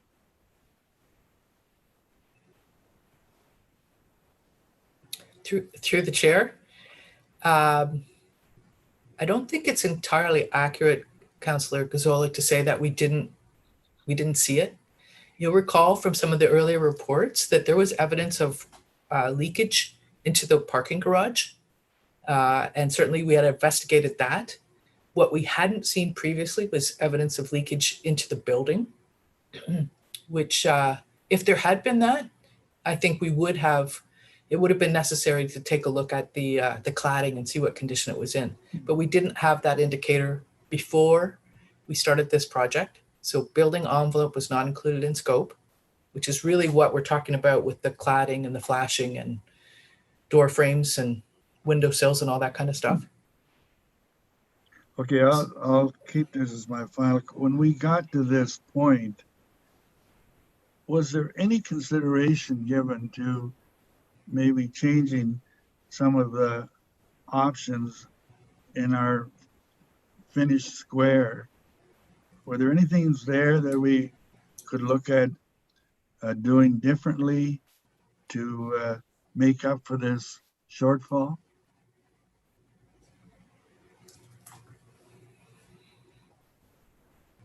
Through you, Madam Chair, I think short of eliminating some of the amenities that are in the square, I don't know how we could cut enough budget to make up the difference. No, and I appreciate that, but that's what I mean. Did we look at eliminating some of the amenities?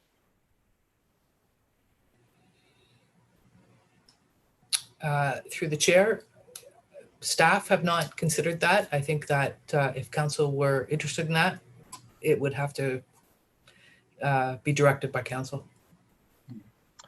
All right. Okay. Thank you. Thank you. Up next is Councillor Johnston.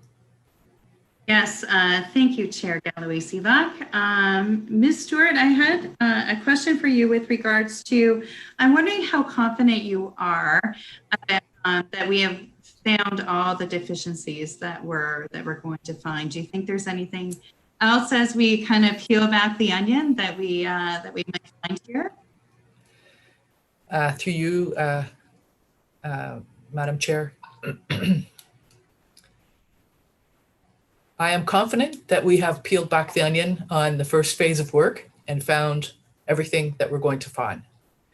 Second phase of work has not been started. But I think it's quite reasonable to assume that we will find similar conditions, and we've tried to extrapolate a budget estimate for that.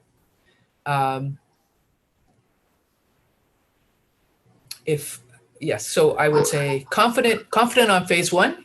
Phase 2, reasonably confident. I know that's kind of a hard question to answer. So sorry to ask one that's more kind of speculative, I guess. I think another question that I have as I'm listening to this. Last year we celebrated, I believe, it was either 25 or 30 years of City Hall having been built. And I'm wondering, you know, as we're kind of seeing some of this wear and tear, some of this, you know, kind of the more, I guess I'm going to say, frightening pictures of where, you know, things weren't tied in or connected, concrete that we thought was there wasn't actually there, etc. I don't know. Did we have a warranty period on City Hall? Is there any way of I know that might seem like a really odd question to ask, but is there a way of going back to the builder to say, you know, this is not lasting the way that we had assumed that it was going to at the time? I don't know who could possibly answer that question, but I'll throw it out there. So through you, Madam Chair, I'll take the first crack at it, and if my colleagues want to join in. First off, Councillor Johnson, you know how time flies when you're having fun and locked in the house after all this time. It was, in fact, 2017 was the 25th anniversary of the opening of City Hall. Wow. So we've come 3 more years since then. It was September of 2017 we celebrated that. So the short answer to your question is, with regards to the warranty period, that has long since lapsed. But I think it really is about well-used space in many different ways. So we have heavy equipment that brings in, you know, the Christmas tree. We have tens of thousands of people that participate in events in normal times, of course. And, you know, it was previously we had both concrete and granite pavers. And because they're both very different surfaces, and granite is really slippery, operations staff were required to salt fairly heavily. So I think there's a number of things that have sort of contributed to this well-used, well-loved space kind of deteriorating. Okay, thank you. I appreciate that. I'm sorry for having my dates wrong, though. I guess I went forward to the 30th anniversary. That's what I was doing. Thank you. Up next is Councillor Chapman. Sorry, I thought I put my hand down. That's okay. Okay. Councillor Davey, is yours another question or comment? Just okay. Comment. Okay. That appears to be all the questions that we have, so we can get into comments now. We'll start with you, Councillor Davey. Okay, great. So yeah, I've looked at this, I would say, you know, pretty closely, and I'm one of the ones that's particularly sensitive to the sentiment that of governments being over budget. And it was around, I don't know, probably around a year or so ago that I looked into it actually quite closely. And despite, you know, popular belief, the numbers I received last year in 2019 indicated that on average, our tenders are less than 6% over budget, which means, and apparently 5% is more of our average, which means that, you know, 95% of the time, our tenders come in, or after everything's all said and done, we come in, you know, at within our target or under budget. So I think that's an important distinction to make. I also would like to note that we did reduce the contingency on this one as well. And if we hadn't have, you know, squeezed staff a little bit on making sure they hit their targets, we probably would have come in within budget in this issue as well.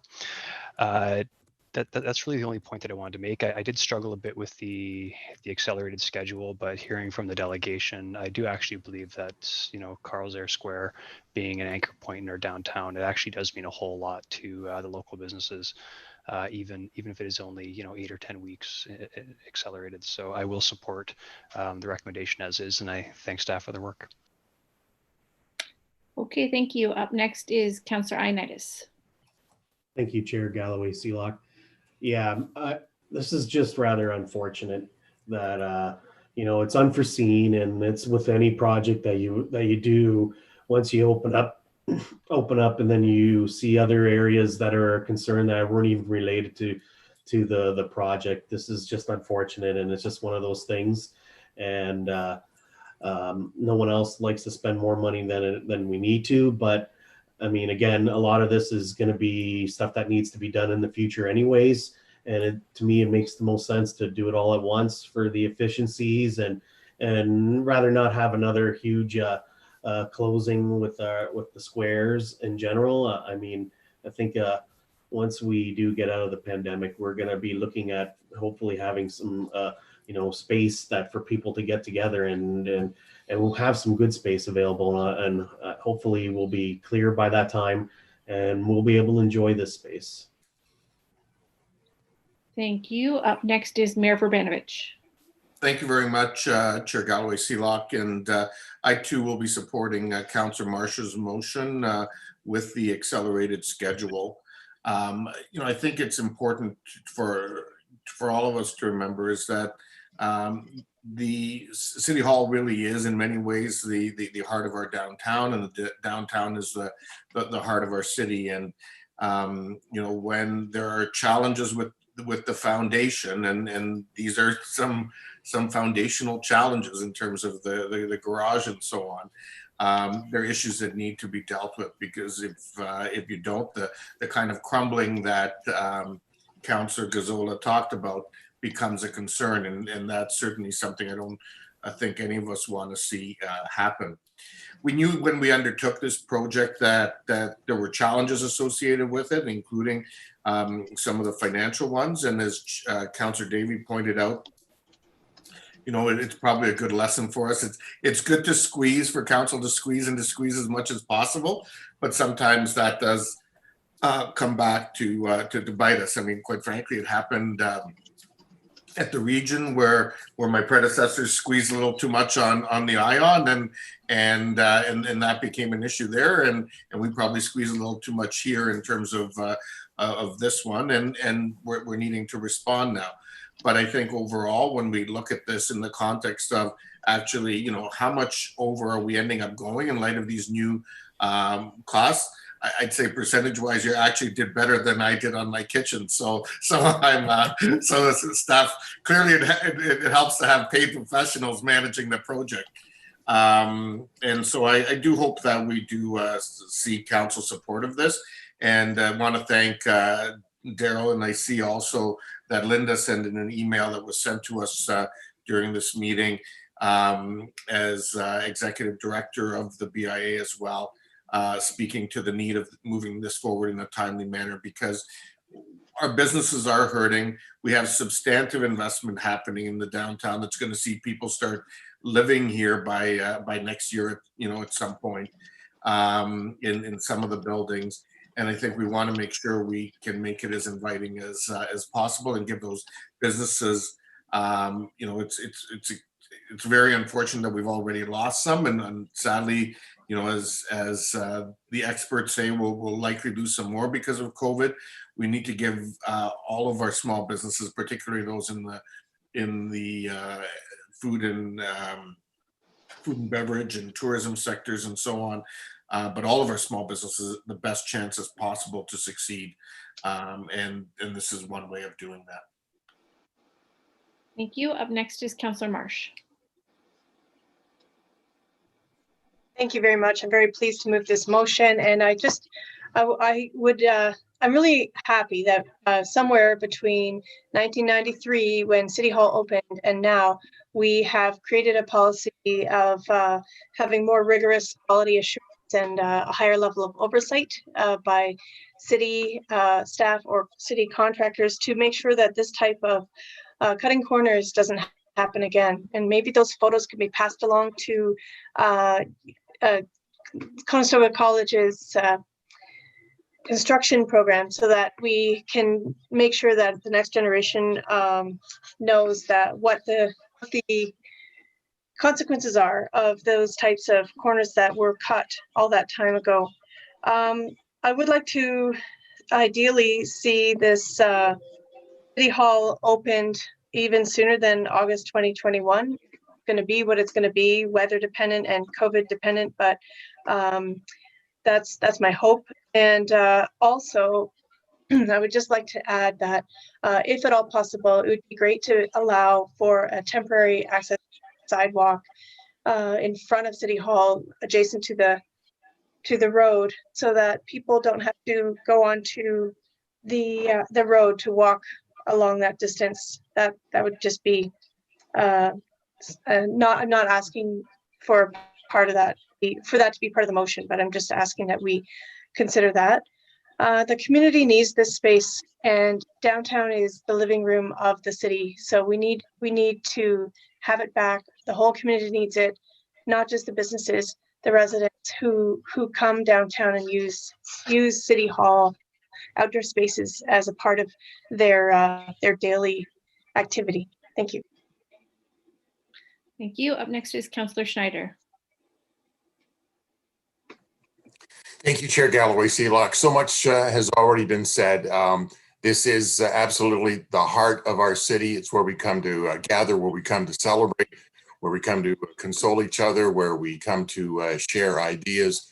And it's I'm really glad to see that we're coupling much needed and necessary repairs with some great improvements to a precious place for our city. So great work, staff, and great work, council. Thank you. Councillor Singh is next. Yeah, thank you, Madam Chair. I think there's absolutely no question about the importance of the space to our community. And if we were to just continue on with the analogy of home repairs, well, we built the house and now we need to do what's necessary to continue on maintaining it. If we don't do the work, it's only going to cost much more and undermine, more importantly, the improvements that we have made. I think there were far more additional amenities that were first recommended by staff. And it's important to note that this council and previous council as well has shown considerable frugality in scoping the project that was balanced in the need for the necessary structural repairs and the and space that can be celebrated and enjoyed by our citizens. And I think it just makes sense to proceed. But as a note, I think to staff, we need to do I think additional exploratory work on the Duke Street part of the improvements that need to be done at the second phase, so that we can ensure that there are no other surprises and we can accordingly budget appropriately. So in support of the staff recommendation. Thank you. Up next is Councillor Gazzola. Yeah, thank you. I'm sorry. At this time, I have not done enough homework on this. Being without my computer for most of last week, I was considerably behind. You know, it's a difficult issue to vote against, because I know as much as anyone else how important the square is, the civic square is to everyone. I would have hoped that we'd considered looking at the amenities. I'm not suggesting that they should be canceled, but we should look. I mean, we keep hearing about this home renovations, and over the years, I've gone through a lot of home renovations, and when things don't come in the way you would like to have seen them, you have to sit down and decide: do we bite the bullet? Do we get some more money somewhere, or what do we do? So I think we need to do the same thing here. At this point, I'm not going to excuse me. I'm not going to support it, and I'm not going to vote against it. I'm just going to abstain, which is recorded as a no vote, but I don't want to cast a harsh no vote. So it comes back to council. That's the beauty of having at least a week in between. And in that week, I promise I will do my homework, and I'll be in a position to make a reasonable decision. Thank you. Thank you. And there's no further speakers. I just quickly want to thank staff for bringing this important information to our attention and for the report. It outlined very well the concerns that are there. The pictures do definitely help. And I think this is something that unfortunately that we have to do. And if we don't do it today, we do it in 3 to 5 years time. And I think now we have what we need to, we have things open and so we should proceed forward. So with that, it's been moved by Councillor Marsh. All in favor? Opposed? That's carried.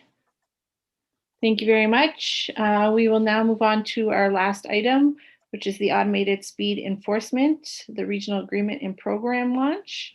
I don't believe there is any presentation, so if anybody has any questions, please queue in. Councillor Galloway, I believe Farinac from Transportation was hoping to make some opening remarks. Okay, sorry, I didn't see that on the agenda. That's my fault. Go ahead, Farinac. Yeah, no problem. Thank you, Madam Chair. Good afternoon. My name is Farinac. I'm the Transportation Planning Project Manager with Transportation Services.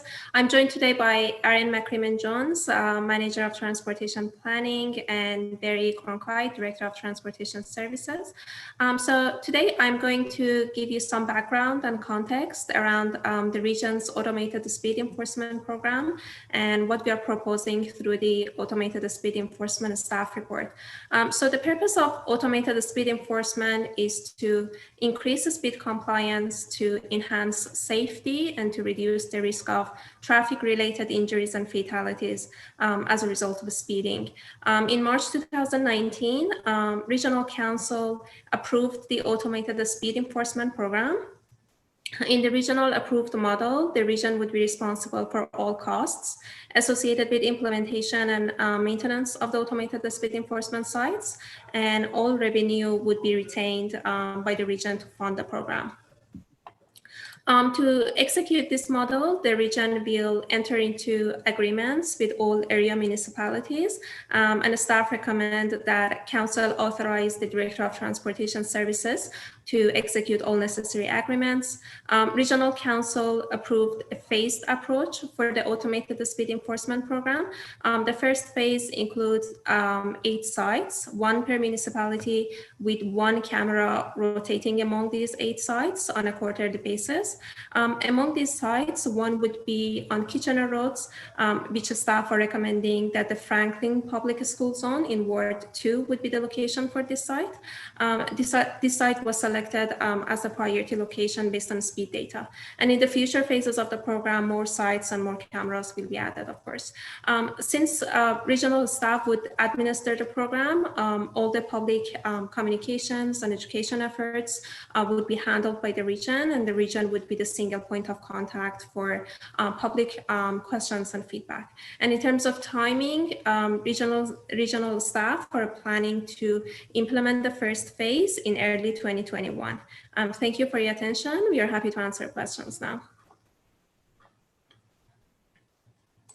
Thank you very much for that. First up is Councillor Gazzola. Yeah, thank you. I was surprised here. We were supposed to get four, was it? And now we're down to what I thought was 1. But you're telling us that we're only going to get it 1/8 of the time. So we're not even, we've only got 1/8, not, well, were we not supposed to get 4? Through you, Madam Chair, I can answer that question. And the plan was always for 1 camera to rotate. So rather than rotating that 1 camera through 32 locations, which would mean that generally speaking, the cameras there anywhere from 4 to 6 weeks, that it would take a very significant amount of time to get to each location. The regions dialed back that program from 4 to 1 per municipality, which means that camera is going to be at each location roughly for about a month out of the year. So what you'll see is that program expands as we move on, but you know, the initial rollout as proposed was both cost prohibitive and not really functional in terms of having one camera per 32 locations. Okay, why did we not get any information whatsoever on the whole financial issue here?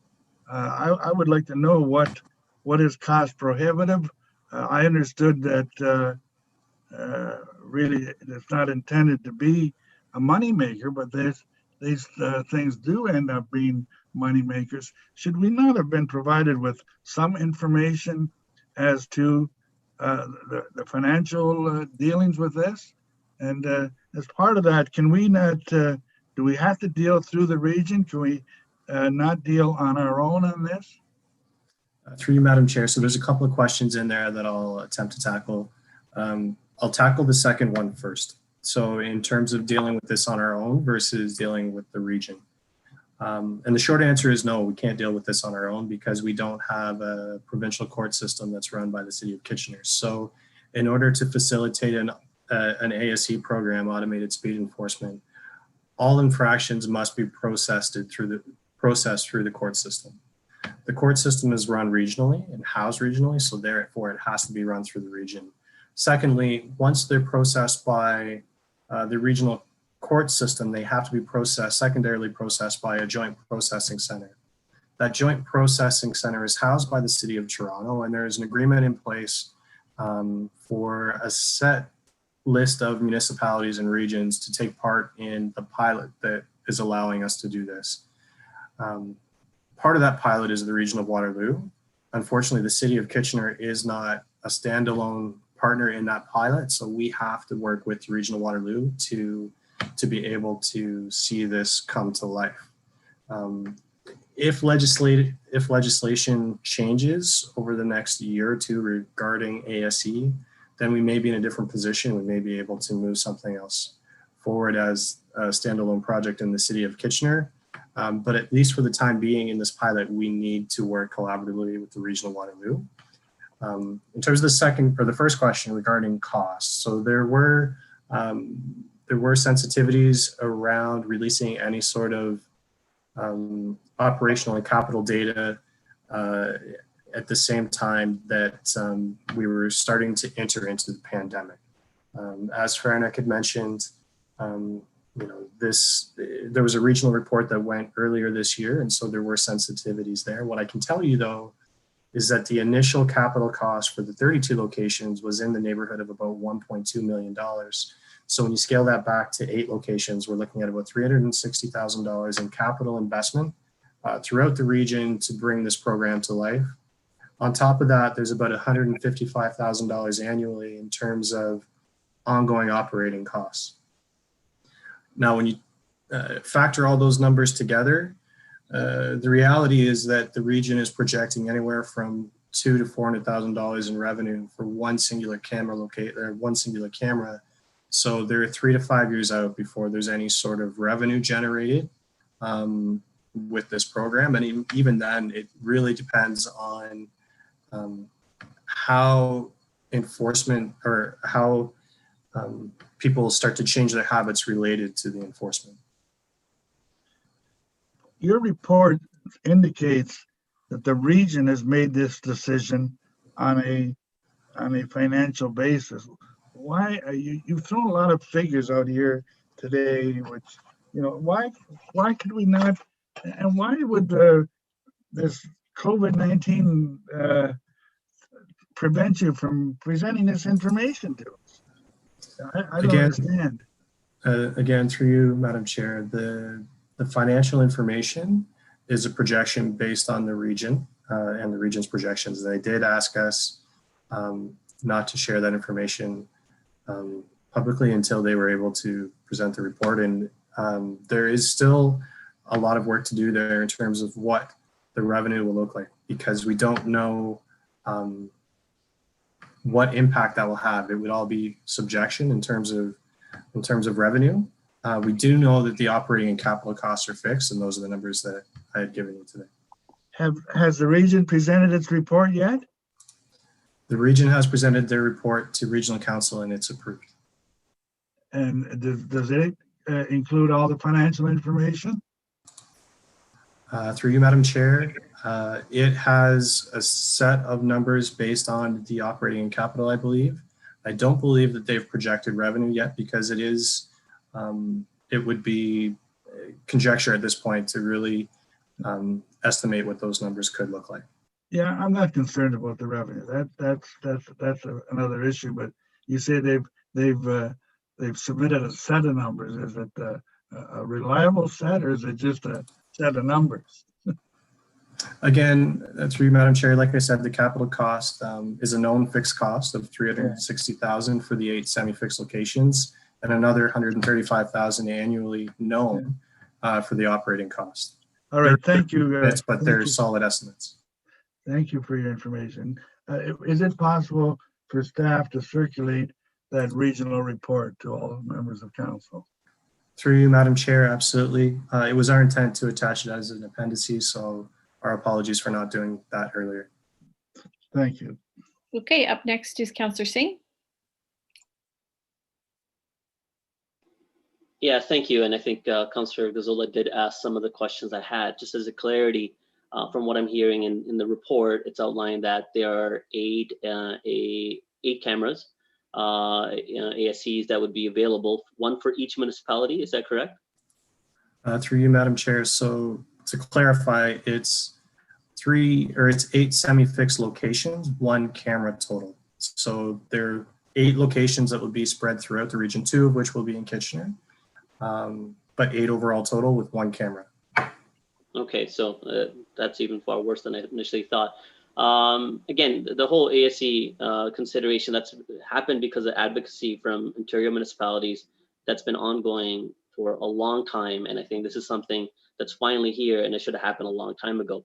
It's the only measure that really places motorist accountability for their action as they drive, and especially to ensure safety in our neighborhoods, more closest to schools. Is there no way that we can demand or work with the region to have more cameras, even if it's a cost sharing consideration? I see this as a overall cost that could, I think, be more efficient than the traffic calming measures that we implement, which end up being far more costly and quite limited city cross. Through you, Madam Chair, we asked the exact same thing of the region. There are a number of challenges with that. So first is the ability of the court system to process the number of tickets that are going to be generated by a number of cameras. So in the first phase of the implementation, the desire from the region is to install 1 camera to better understand what staffing that they would need through the Provincial Offences Court Office to be able to ramp up the program. What they're anticipating is that the court system can, in all likelihood, with the existing staff complement, process about 5,000 more tickets.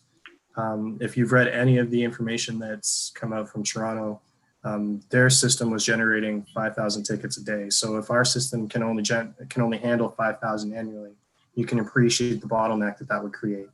So they want to get a handle. The region wants to get a handle on what the program but can that's currently just to be fair, that's and then 40 work cameras. out the expansion from there. Pardon me? Yeah, just to be fair, that's 40 cameras though. When you say 5,000 or 4,000 per day, Yeah, that's but across a lot more cameras than the regional Waterloo would have. Yeah, so they were talking about per location initially. So Toronto was seeing a lot of tickets issued. So we don't know what we'll be able to handle. So scaling the program the way that it has will help to establish that, and then future phases will be ramped up. I will note that other municipalities that are going under a similar are undertaking a similar sort of ramp up program. So Hamilton, London, Ottawa are very, very similar in the sense that they're scaling down the initial rollout to understand what the provincial offences court systems in those jurisdictions can handle, and then it will ramp up from there. So I think we'll be in a very similar situation, having a very similar conversation next year about what the ramp up of the program looks like. But for the first year, this is the region's approach. Well, that's comforting to hear, but is there a way as part of the delegated authority that you will have to negotiate this with the region to get some sort of commitment on what that ramp up will be? It's easy enough to say, yes, it's a slow process, and far too often that's the case. But as you know, as counselors, we hear the most about traffic calming issues, and one of the first initial requests by a resident is, well, can we get a police officer in at this corner or wherever the issue may be? And this is far more cost effective than having a police officer parked somewhere. So is there a way to get a commitment from the region saying, look, by next year or the year after, there'll be this many cameras, or I have a plan already placed in, and then only go further? Anyways, I'll let you answer. Through you, Madam Chair, it's certainly our intent to work with the region to get as many cameras in the city of Kitchener as possible. That's an ongoing conversation that we continue to have. We also continue to advocate for and push for an AMP system, so administrative monetary penalty system, very similar to what we have in bylaw. Once, if and when the province moves in that direction, then that's when we would separate from the region, run our own system, and be able to implement as many cameras as we'd like. So, Madam, last question. We're trying to do both. I get an answer on this one. Barry, how far along is that with what the province may consider in giving the lower tier municipalities through their bylaws to charge some sort of penalty so that we could have our own system as opposed to working under the region? Like, where is it at right now with the province, and what advocacy can we do? Yeah, so through you, Madam Chair, it's not just the lower tier municipalities that want to see that come to life. It's a benefit to all municipalities because it does expedite the process, and there's a transference of ownership in terms of processing the tickets at that point. I know that they're considering it, but in terms of advocacy, I would recommend that the council and the mayor reach out to and advocate for the AMPS program through both the Minister of the Attorney General and with the Ministry of Transportation as well. Okay, it's good to hear. Perhaps we can work on this going forward then. Thank you, Barry. Councillor Ioannidis?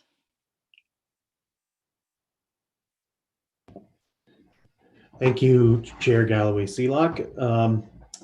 I guess my question is sort of along the lines of some of the questions that Councillor Singh had put forward, but to me, I feel rather very disappointed to see that this is such a slow rollout, considering, I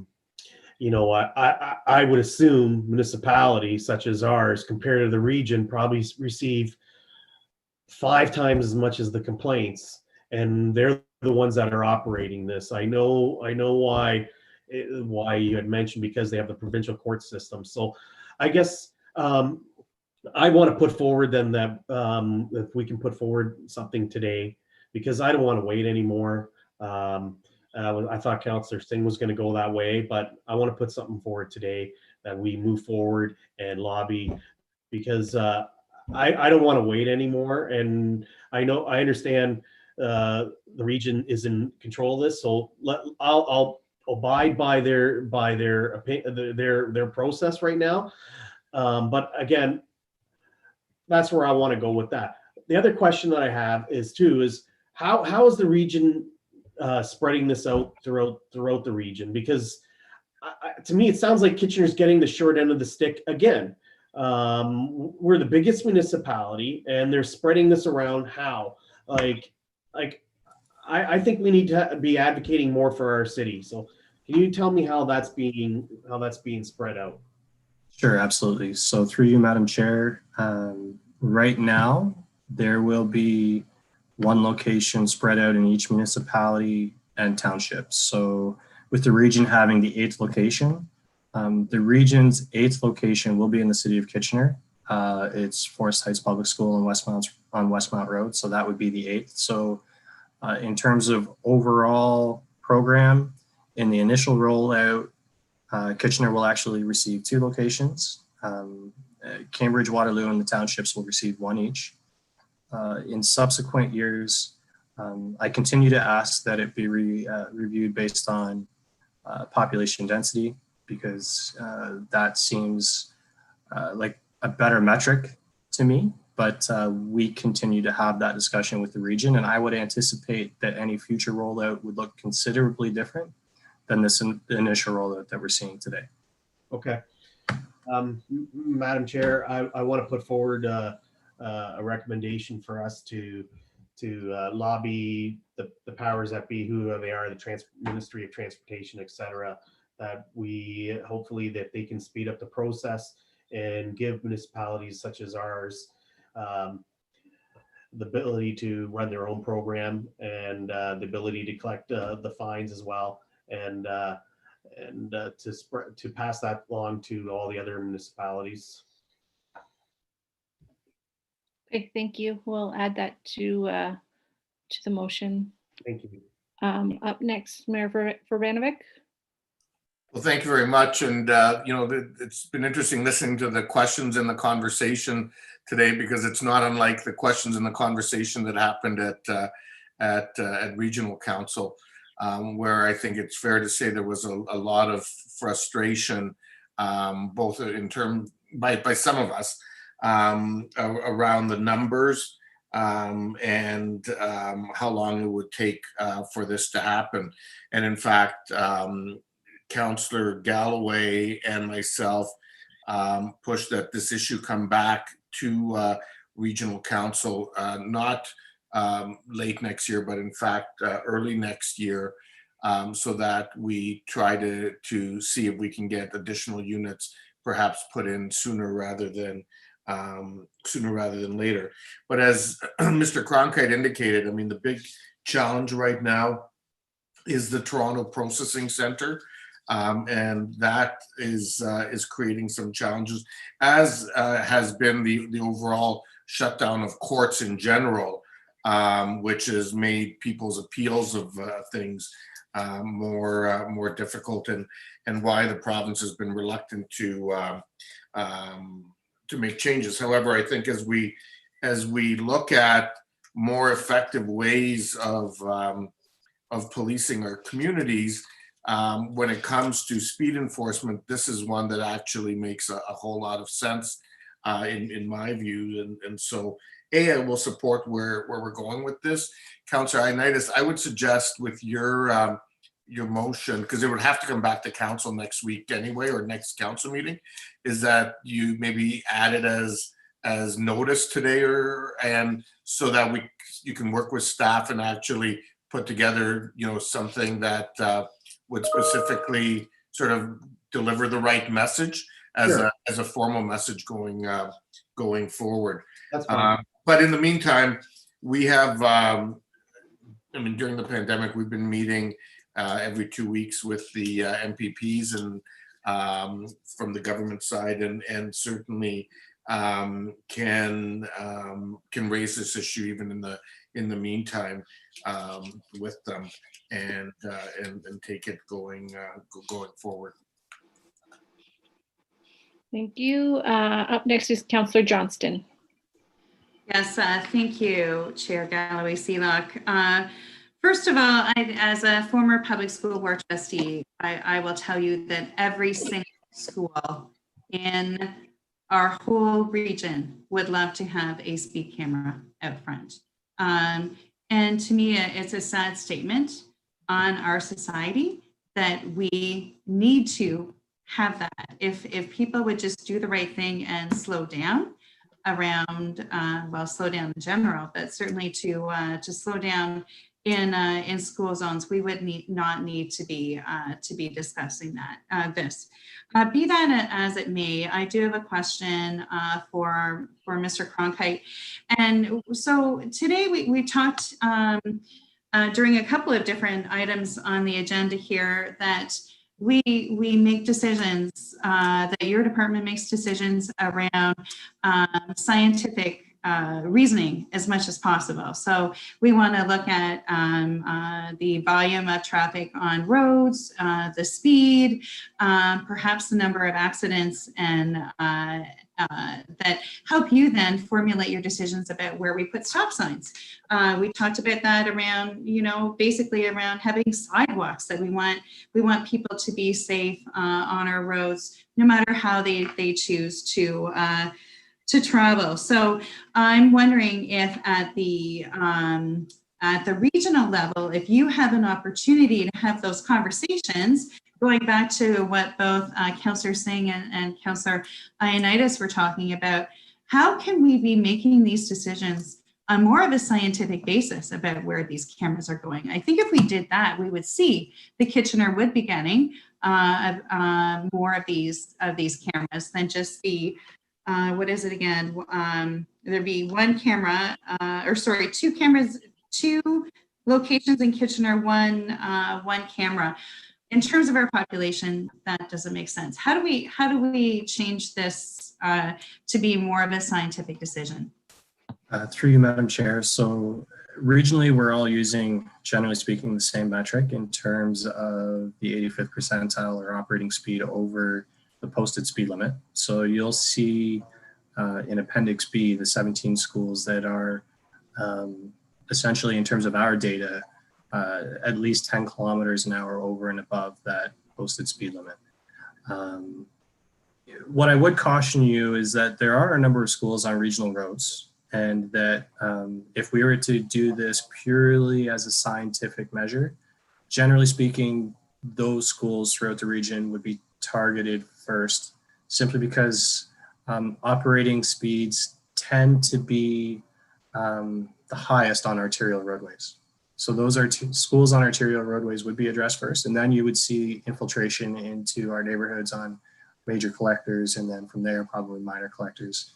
Generally speaking, speeds, operating speeds fall generally in line with road classification, or that's our experience. So, so we have to be careful on what we ask for, because in that sense, we wouldn't be addressing our local neighborhoods, we would be addressing arterial roads, which would be concerning to me, because I feel that concerns in our local neighborhoods would be underrepresented in that approach. That's, I really appreciate that, because that's maybe a little bit different than how I thought you were going to answer that. So thank you. And Councillor Ioannidis, I just wanted to say again that I'll support you. Maybe there's a little different wording, as Mayor Verbanovic mentioned, but absolutely, let's try and get a change in place here. Thank you. Councillor Michaud. Thank you, Councillor Galloway-Sealock. I'm disappointed that this is starting off so slow. I'm also encouraged that the conversation is beginning, and I too will support Councillor Ioannidis's motion to continue on with this. I get emails and Facebook messages daily from people speeding on streets, people passing school buses with the stop sign out.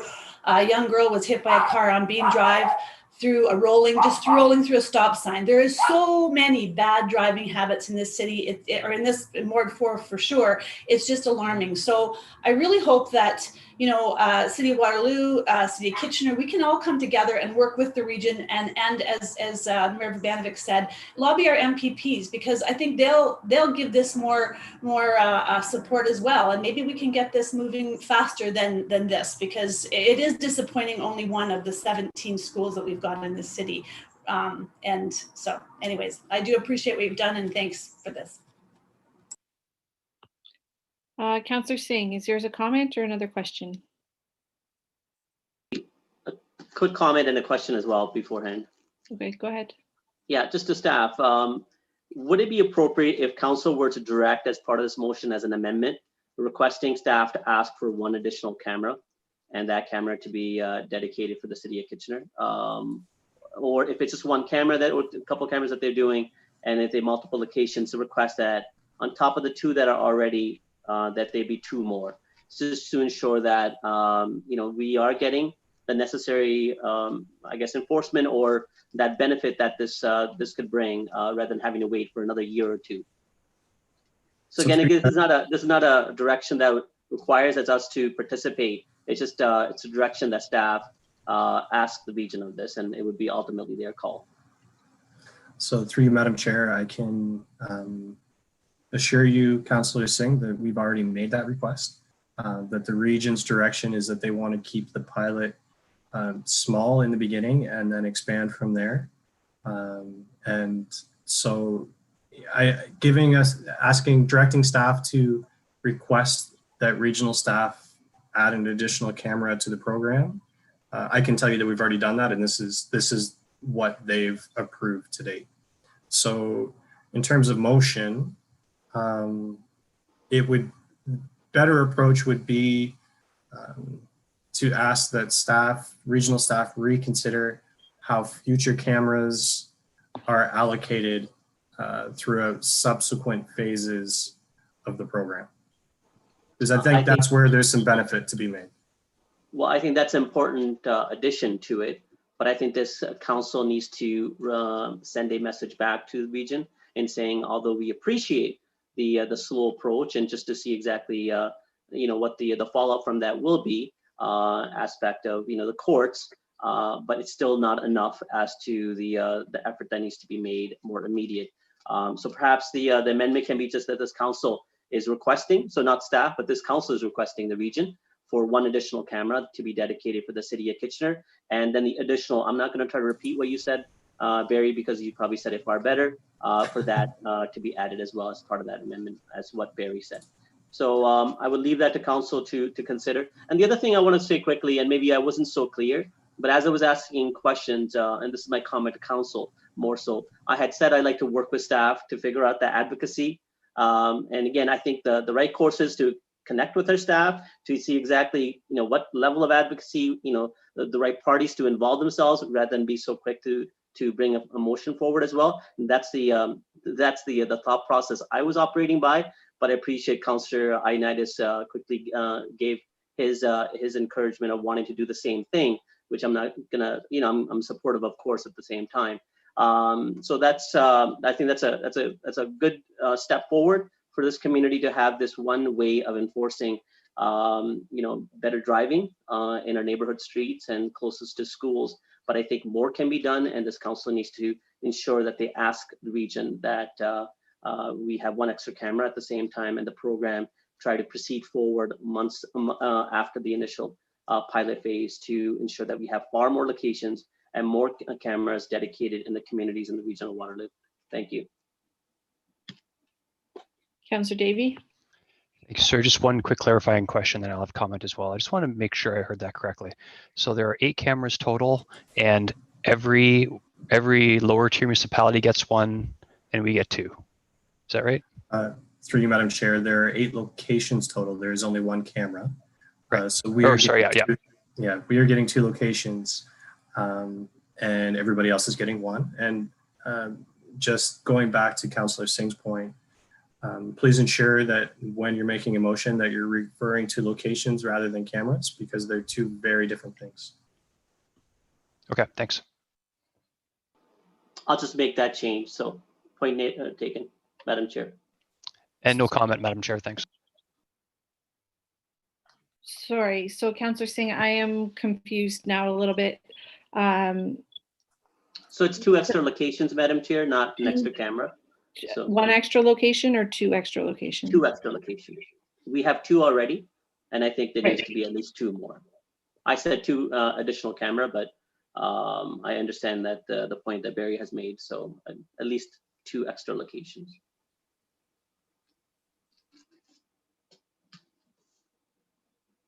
Mayor Verbenbeck. So I hear where everyone's coming from, and again, I mean, these are it's not unlike the conversation that happened at the region, and I'm not averse to sending a message. I think it would actually be helpful for staff in future conversations at the region. I do think, though, that it may be worthwhile for us to focus those amendments. So when we're talking about additional locations, I think what we wanted, the message we want to deliver is one that I forget who raised it earlier, is that decisions on the number of camera locations be based on population or on a per capita basis, or something along those lines, as opposed to just sort of saying a number out there, because the metric that's being approached, that's being utilized right now, is creating equality amongst the 8 municipalities or the 7 municipalities by giving everybody one. And because the region is responsible for some roads, they get one. I actually made the argument that I didn't think that made a whole lot of sense because at region, because, for example, we have a lot more schools that some of the townships does. And that conversation, and you can watch it if you want, very quickly went into, well, do you think that, you know, my kids are any less important than kids from Kitchener in terms of the issue? Well, but the point is, we've got a lot more population, a lot more issues that we're dealing with. So that's where I think, you know, if we're going to make an amendment, if I can suggest, Councillor Singh, that your amendment maybe focus more on, you know, looking at it on a per capita basis or something along those lines, as opposed to just throwing a number out there. And again, I will, you know, I mean, I fully don't expect that regional council will change anything at this point in time. But the issue is coming back early in the new year, which is may actually be coming back as part of the budget process, if I remember correctly. And I just sent a copy of the report to everyone as well, so you have it. Councillor Davey, you had another Yeah, comment? sorry, yeah, just very quickly. I just wanted to say I don't think I'm going to support any amendments right now. I want to see what happens after we think about it. I'm actually disturbed because we were just talking about, you know, crossing guards, and I said how it should be evidence-based and safety-based. And what I'm seeing here is, you know, so much time in this municipality, so much time in this municipality. Like, as far as I'm concerned, if Cambridge is found to be the most dangerous by a mile, it should be in Cambridge the whole time if we only have one. So I guess, yeah, I am very interested in where Councillor Singh and Councillor Ioannidis are going. I'm going to wait till council to see how they put that in words, but even instead of population based, like between the regions upper tier and the cities lower tier, there has to be a safety formula that guides this discussion of where it goes, not a political one. And I was going to suggest as the chair that I know it's already been suggested that Councillor Ioannidis's recommendation be more of a notice of motion and that you bring forward the actual motion to council. I'm going to suggest, Councillor Singh, that you do the same, just so that we all are very clear on what we are going to be voting on. I think it gives us time to actually think about it, and it'll be in our council package then, what those recommendations are. I don't think there's anything hurting us from proceeding with the staff recommendations at this time and then adding those additions come council. So that would be my preference, if we could do it that way.